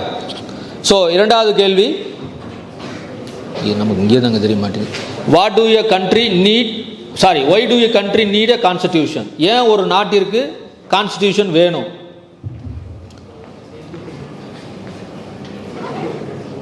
Independent rules. சரி, அடுத்தது ஓகே, இதெல்லாம் வந்து டிஸ்கஷனுக்கு நான் கொண்டு வந்திருக்குது. Okay, fine, will move on to next one. So these are the fundamental rights of Indian citizen. இதில் மொத்தம் வந்து 6, ஆக்சுவலி 7 இருந்துச்சு, 1 போயிடுச்சு. அந்த 1 ஏன் போயிடுச்சு அப்படிங்கிறத நம்மளுடைய கேஸ் டிஸ்கஷன். அடுத்து நம்ம ஒரு மணி நேரம் பண்ண போகிறது. இந்த 6மே நம்மகிட்ட இருக்குது. அதை உள்ளே பாருங்கள், என்ன ஃபண்டமெண்டல் ரைட்டுன்னு போட்டிருப்போம், அது எந்தெந்த ஆர்டிக்கிள் அது என்ன பண்ணுது கவர் பண்ணியிருக்கு அப்படிங்கிறத நம்ம என்ன பண்ணியிருப்போம் அதில் போட்டிருப்போம். ஸோ என்னென்ன ரொம்ப பழிச்சு. First one equality, it's 14 to 18. Freedom 19 to 22. Religion 23 and 24. Against exploitation 26 and 28. Culture and educations 29 and 30. And then constitution of remedies A32. இது என்னென்ன ஃபண்டமெண்டல் ரைட்ஸ் அப்படிங்கிறத கூகுள் பண்ணிப்பார். யாரோ இல்லை? Okay, will move on next one. Why fundamental rights are fundamental? ஏன் நாம் fundamental ரைட்ஸை ஃபண்டமெண்டல்னு சொல்கிறோம்? ஏன் என்னை விவேகானந்தர்னு எல்லாரும் சொல்கிறாங்க? அதான் கேள்வி. படிங்க. ஒரு ஸ்டேட்மெண்ட்டோட அப்ரோச் பண்ணலாம். ஏன் ஃபண்டமெண்டல் ரைட்ஸ் ஃபண்டமெண்டல் அப்படின்னீங்கன்னா, இது இல்லைன்னா என்னுடைய சுயத்தை நான் என்ன பண்ண முடியாது, உணர முடியாது அப்படின்னு சொன்னோம்னா அதான் ஃபண்டமெண்டல். இது வந்து ஒரு ஸ்டேட்மெண்ட்டு, இதை வச்சுக்க. இப்போ நீ இதை படிச்சுப்பார்.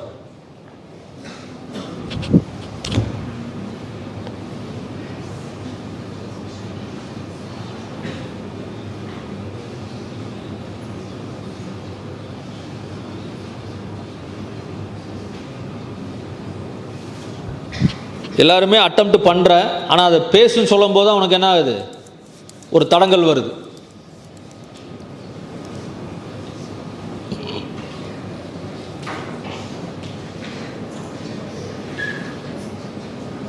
தட்சிணாமூர்த்தி, நீ தான் சொல்ல போகிறப்ப ஏன் ஃபண்டமெண்டல் சொல்கிறோன்னு சொல்லி.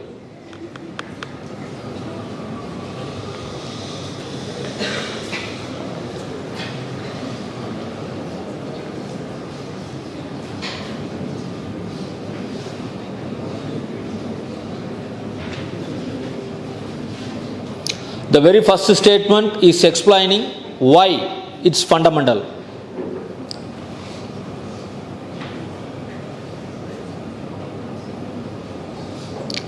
In order to develop his personality and to establish his dignity in the social and political life, a citizen must have this right. என்னுடைய சமூக அரசியல் உரிமையும் நான் யார் அப்படிங்கிறதையும் ஒரு குடிமகன் உணரணும். இல்லைன்னா அதை அவர் எடுத்துக்காட்டணும்னு சொன்னீங்கன்னா இந்த ரைட்ஸ்லாம் அவர் கண்டிப்பாக என்ன வேணும், தேவை. அப்போ நான் சொசைட்டியாகவும் சமூகமாகவும் இல்லை அரசியல் சார்பாகவும் நான் வந்து இருக்கிறேன் அப்படிங்கிறத நான் புரிஞ்சுக்கணும், உணர்த்தணும் அப்படின்னு சொன்னீங்கன்னா எனக்கு என்ன ரைட்ஸ் தேவை, இந்த ஃபண்டமெண்டல் ரைட்ஸ் நமக்கு தேவை. அதான் சொன்னேன், என் சுயத்தை நான் புரிஞ்சுக்கணும்னு சொன்னால், என்னுடைய இருப்பை நான் உணரணும்னு சொன்னால் எனக்கு இந்த ரைட்ஸ் எனக்கு என்ன வேணும், தேவைப்படுது. அடுத்ததாக, according to the article 13 subsection 2 of the constitution, the state cannot make any law, rule, regulation or issue an order in violation of any of the fundamental rights. நாடாளுமன்றமோ சட்டமன்றமோ ஃபண்டமெண்டல் ரைட்ஸில் எந்த விதமான சேஞ்சஸையும் கொண்டு வருவதுக்கு என்ன கிடையாது, உரிமை கிடையாது. அடுத்ததாக, fundamental rights can never be suspended in normal circumstances. ஒரு சாதாரணமான சூழ்நிலையில் ஃபண்டமெண்டல் ரைட்ஸை என்ன பண்ண முடியாது, சஸ்பெண்ட் பண்ண முடியாது. இந்த சஸ்பென்ஷன் ஆஃப் ஃபண்டமெண்டல் ரைட்ஸ் எந்த ஊர்லேருந்து நம்ம ட்ரா பண்ணியிருக்கிறோம்? Germany. They can be suspended only in extraordinary situation when emergency proclaimed under Article 352. So எமர்ஜென்சின்னு ஒன்று வந்துச்சுன்னா, எமர்ஜென்சி எங்கே நம்ம டெக்ளேர் பண்ணியிருக்கிறோம்? ஆர்டிக்கல் 352 நம்ம என்ன பண்ணியிருக்கிறோம்? டெக்ளேர் பண்ணியிருக்கிறோம். அந்த கண்டிஷன் வந்தால் தான் எமர்ஜென்சி. அப்படி எமர்ஜென்சி வந்துச்சுன்னா நம்மளுடைய ஃபண்டமெண்டல் ரைட்ஸ் நமக்கு என்ன ஆகும்? சஸ்பெண்ட் செய்யப்படும். இந்தியாவில் எப்போ ஃபண்டமெண்டல் ரைட்ஸ் வந்து சஸ்பெண்ட் பண்ணப்பட்டது? நீங்களாம் பிறக்கிறதுக்கு முன்னால் ஒரே ஒரு முறை என்ன பண்ணியிருக்கிறோம்? செஞ்சுருக்கிறோம். பார்லிமெண்ட்டை கலைச்சிட்டோம். யாருன்னு தெரியுமா? கேள்விப்பட்டிருக்கீங்களா? படிச்சிருக்கீங்களா? இந்த 9th ஷெட்யூல் ஒன்று சொல்லிகிட்டே இருக்கிறேன், 7th ஷெட்யூல் ஒன்று சொல்லிக்கிட்டே இருக்கிறேன்.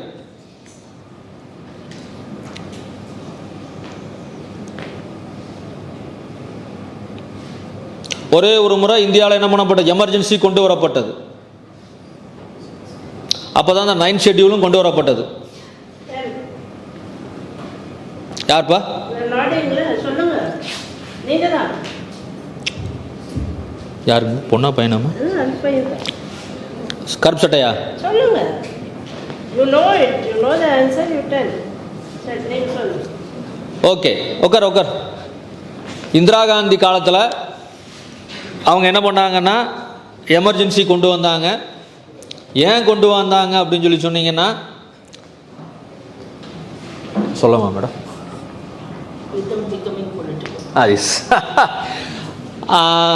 எஸ், அவங்க என்னென்னா வந்து ஒரு எலெக்ஷனில் ஜெயிக்கிறாங்க. அந்த எலெக்ஷன் வந்து என்ன ஆயிடுச்சு? ஒரு கோர்ட்டு வந்து என்ன சொல்லிடுதுன்னா வந்து இந்த தேர்தல் செல்லாது. நீங்கள் கேள்விப்பட்டிருப்பீங்க.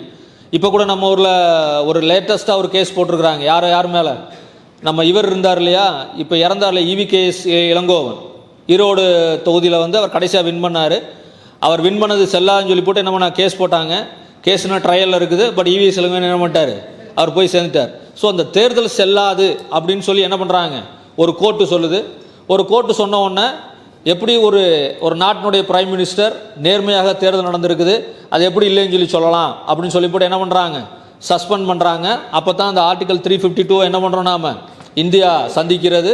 அதன் அடிப்படையில் கிட்டத்தட்ட ஒரு 1.5 வருஷம் இந்தியாவில் என்ன கிடையாது?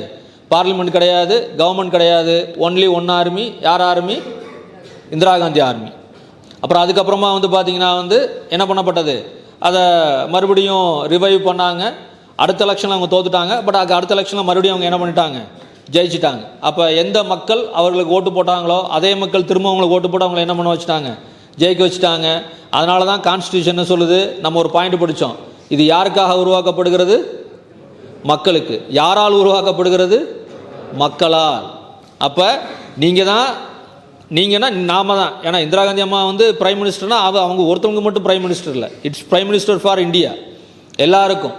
அப்போ ஒரு மக்கள் அவங்கள தான் தோக்கடிச்சாங்க. அதே மக்கள் தான் மறுபடியும் திருப்பி அவங்கள என்ன பண்ணாங்க? ஜெயிக்க வச்சாங்க. ஜெயிக்க வச்சதுனால நமக்கு என்ன பண்ணுச்சு? எமர்ஜென்சி வந்துச்சு.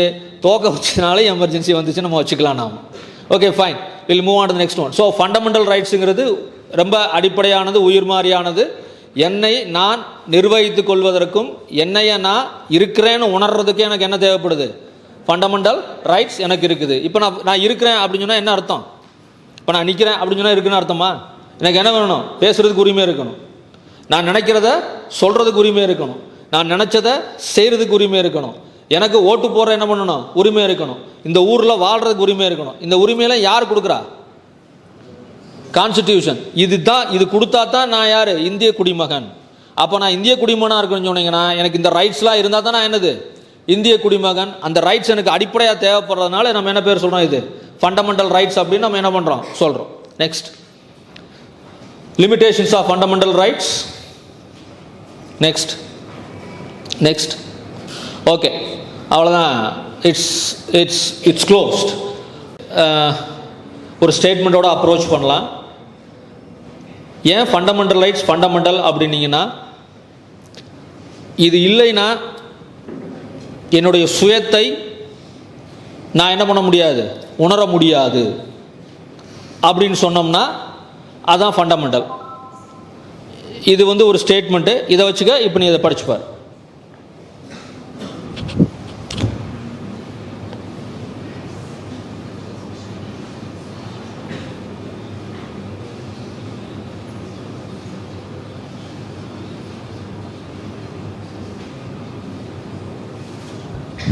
எல்லாருமே அட்டெம்ப்ட் பண்ணுற, ஆனால் அதை பேசுன்னு சொல்லும் போது அவனுக்கு என்ன ஆகுது, ஒரு தடங்கல் வருது.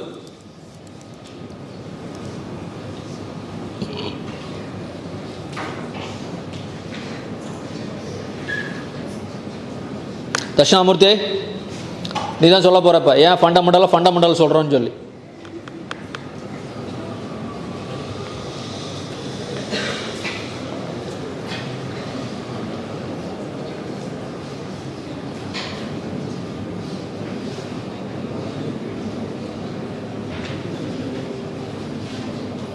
The very first statement is explaining why it's fundamental.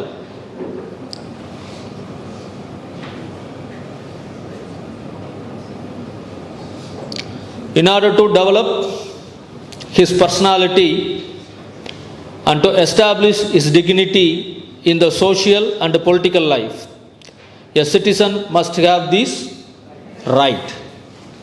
என்னுடைய சமூக அரசியல் உரிமையும் நான் யார் அப்படிங்கிறதையும் ஒரு குடிமகன் உணரணும். இல்லைன்னா அதை அவர் எடுத்துக்காட்டணும்னு சொன்னீங்கன்னா இந்த ரைட்ஸ்லாம் அவர் கண்டிப்பாக என்ன வேணும், தேவை. அப்போ நான் சொசைட்டியாகவும் சமூகமாகவும் இல்லை அரசியல் சார்பாகவும் நான் வந்து இருக்கிறேன் அப்படிங்கிறத நான் வந்து புரிஞ்சுக்கணும், உணர்த்தணும் அப்படின்னு சொன்னீங்கன்னா எனக்கு என்ன ரைட்ஸ் தேவை, இந்த ஃபண்டமெண்டல் ரைட்ஸ் நமக்கு தேவை. அதான் சொன்னேன், என் சுயத்தை நான் புரிஞ்சுக்கணும்னு சொன்னால், என்னுடைய இருப்பை நான் வந்து நான் உணரணும்னு சொன்னால் எனக்கு இந்த ரைட்ஸ் எனக்கு என்ன வேணும், தேவைப்படுது. அடுத்ததாக, according to the article 13 subsection 2 of the Constitution, the state cannot make any law, rule, regulation or issue an order in violation of any of the fundamental rights. நாடாளுமன்றமோ சட்டமன்றமோ ஃபண்டமெண்டல் ரைட்ஸில் எந்த விதமான சேஞ்சஸையும் கொண்டு வருவதுக்கு என்ன கிடையாது, உரிமை கிடையாது. அடுத்ததாக, fundamental rights can never be suspended in normal circumstances. ஒரு சாதாரணமான சூழ்நிலையில் ஃபண்டமெண்டல் ரைட்ஸை என்ன பண்ண முடியாது, சஸ்பெண்ட் பண்ண முடியாது. இந்த சஸ்பென்ஷன் ஆஃப் ஃபண்டமெண்டல் ரைட்ஸ் எந்த ஊர்லேருந்து நம்ம ட்ரா பண்ணியிருக்கிறோம், Germany. They can be suspended only in extraordinary situation when emergency proclaimed under article 352. So எமர்ஜென்சின்னு ஒன்று வந்துச்சுன்னா, எமர்ஜென்சி எங்கே நம்ம டெக்ளேர் பண்ணியிருக்கிறோம், ஆர்டிக்கல் 352 நம்ம என்ன பண்ணியிருக்கிறோம், டெக்ளேர் பண்ணியிருக்கிறோம். அந்த கண்டிஷன் வந்தால் தான் எமர்ஜென்சி. அப்படி எமர்ஜென்சி வந்துச்சுன்னா நம்மளுடைய ஃபண்டமெண்டல் ரைட்ஸ் நமக்கு என்ன ஆகும், சஸ்பெண்ட் செய்யப்படும். இந்தியாவில் எப்போ ஃபண்டமெண்டல் ரைட்ஸ் வந்து சஸ்பெண்ட் பண்ணப்பட்டது, நீங்களாம் பிறக்கிறதுக்கு முன்னால் ஒரே ஒரு முறை என்ன பண்ணியிருக்கிறோம், செஞ்சுருக்கிறோம், பார்லிமெண்ட்டை கலைச்சிட்டோம். யாருன்னு தெரியுமா, கேள்விப்பட்டிருக்கீங்களா, படிச்சிருக்கீங்களா?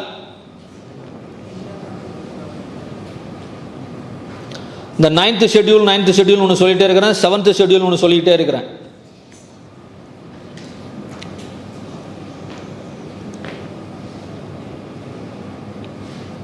ஒரே ஒரு முறை இந்தியாவில் என்ன பண்ணப்பட்டது, எமர்ஜென்சி கொண்டு வரப்பட்டது. அப்போ தான் அந்த 9th ஷெட்யூலும் கொண்டு வரப்பட்டது. யார்ப்பா சொல்லுங்க, நீங்க தான். யாருங்க, பொண்ணா பையனாமா, கருப்பு சட்டையா? சொல்லுங்க. You know it. You know the answer. You tell. நீங்க சொல்லுங்க. ஓகே, உட்கார். இந்திரா காந்தி காலத்தில் அவங்க என்ன பண்ணாங்கன்னா எமர்ஜென்சி கொண்டு வந்தாங்க. ஏன் கொண்டு வந்தாங்க அப்படின்னு சொல்லி சொன்னீங்கன்னா, சொல்லமா மேடம்?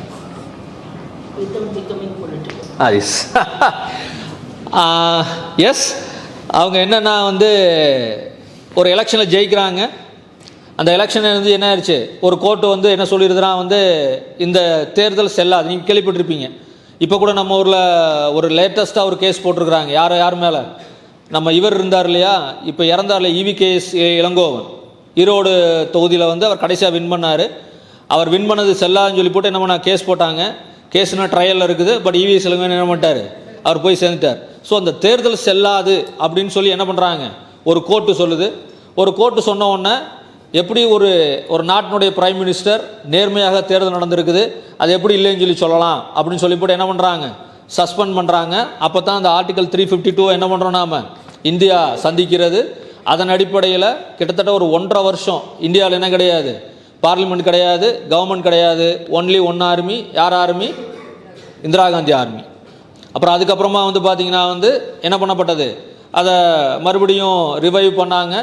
அடுத்த எலெக்ஷனில் அவங்க தோத்துட்டாங்க. பட் அடுத்த எலெக்ஷனில் மறுபடியும் அவங்க என்ன பண்ணிட்டாங்க, ஜெயிச்சிட்டாங்க. அப்போ எந்த மக்கள் அவர்களுக்கு ஓட்டு போட்டாங்களோ அதே மக்கள் திரும்ப அவங்களுக்கு ஓட்டு போட்டு அவங்களை என்ன பண்ண வச்சுட்டாங்க, ஜெயிக்க வச்சுட்டாங்க. அதனால தான் கான்ஸ்டியூஷன் சொல்லுது, நம்ம ஒரு பாயிண்ட் படித்தோம், இது யாருக்காக உருவாக்கப்படுகிறது, மக்களுக்கு. யாரால் உருவாக்கப்படுகிறது, மக்களால். அப்போ நீங்கன்னா நாம தான். ஏன்னா இந்திரா காந்தி அம்மா வந்து பிரைம் மினிஸ்டர்னா அவங்க ஒருத்தவங்க மட்டும் பிரைம் மினிஸ்டர் இல்லை, it's prime minister for India, எல்லாருக்கும். அப்போ ஒரு மக்கள் அவங்கள தான் தோக்கடிச்சாங்க, அதே மக்கள் தான் மறுபடியும் திருப்பி அவங்கள என்ன பண்ணாங்க, ஜெயிக்க வச்சாங்க.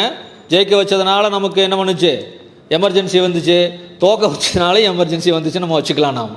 Okay fine, will move on to the next one. So fundamental ரைட்ஸுங்கிறது ரொம்ப அடிப்படையானது, உயிர் மாதிரியானது.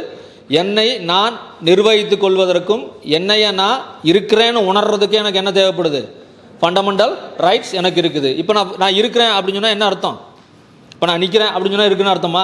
எனக்கு என்ன வேணும், பேசுகிறதுக்கு உரிமை இருக்கணும், நான் நினைக்கிறத சொல்கிறதுக்கு உரிமை இருக்கணும், நான் நினச்சதை செய்கிறதுக்கு உரிமை இருக்கணும், எனக்கு ஓட்டு போடுற என்ன பண்ணணும், உரிமை இருக்கணும், இந்த ஊரில் வாழ்கிறதுக்கு உரிமை இருக்கணும். இந்த உரிமையெல்லாம் யார் கொடுக்குறா, கான்ஸ்டிடியூஷன். இது கொடுத்தா தான் நான் யார், இந்திய குடிமகன்.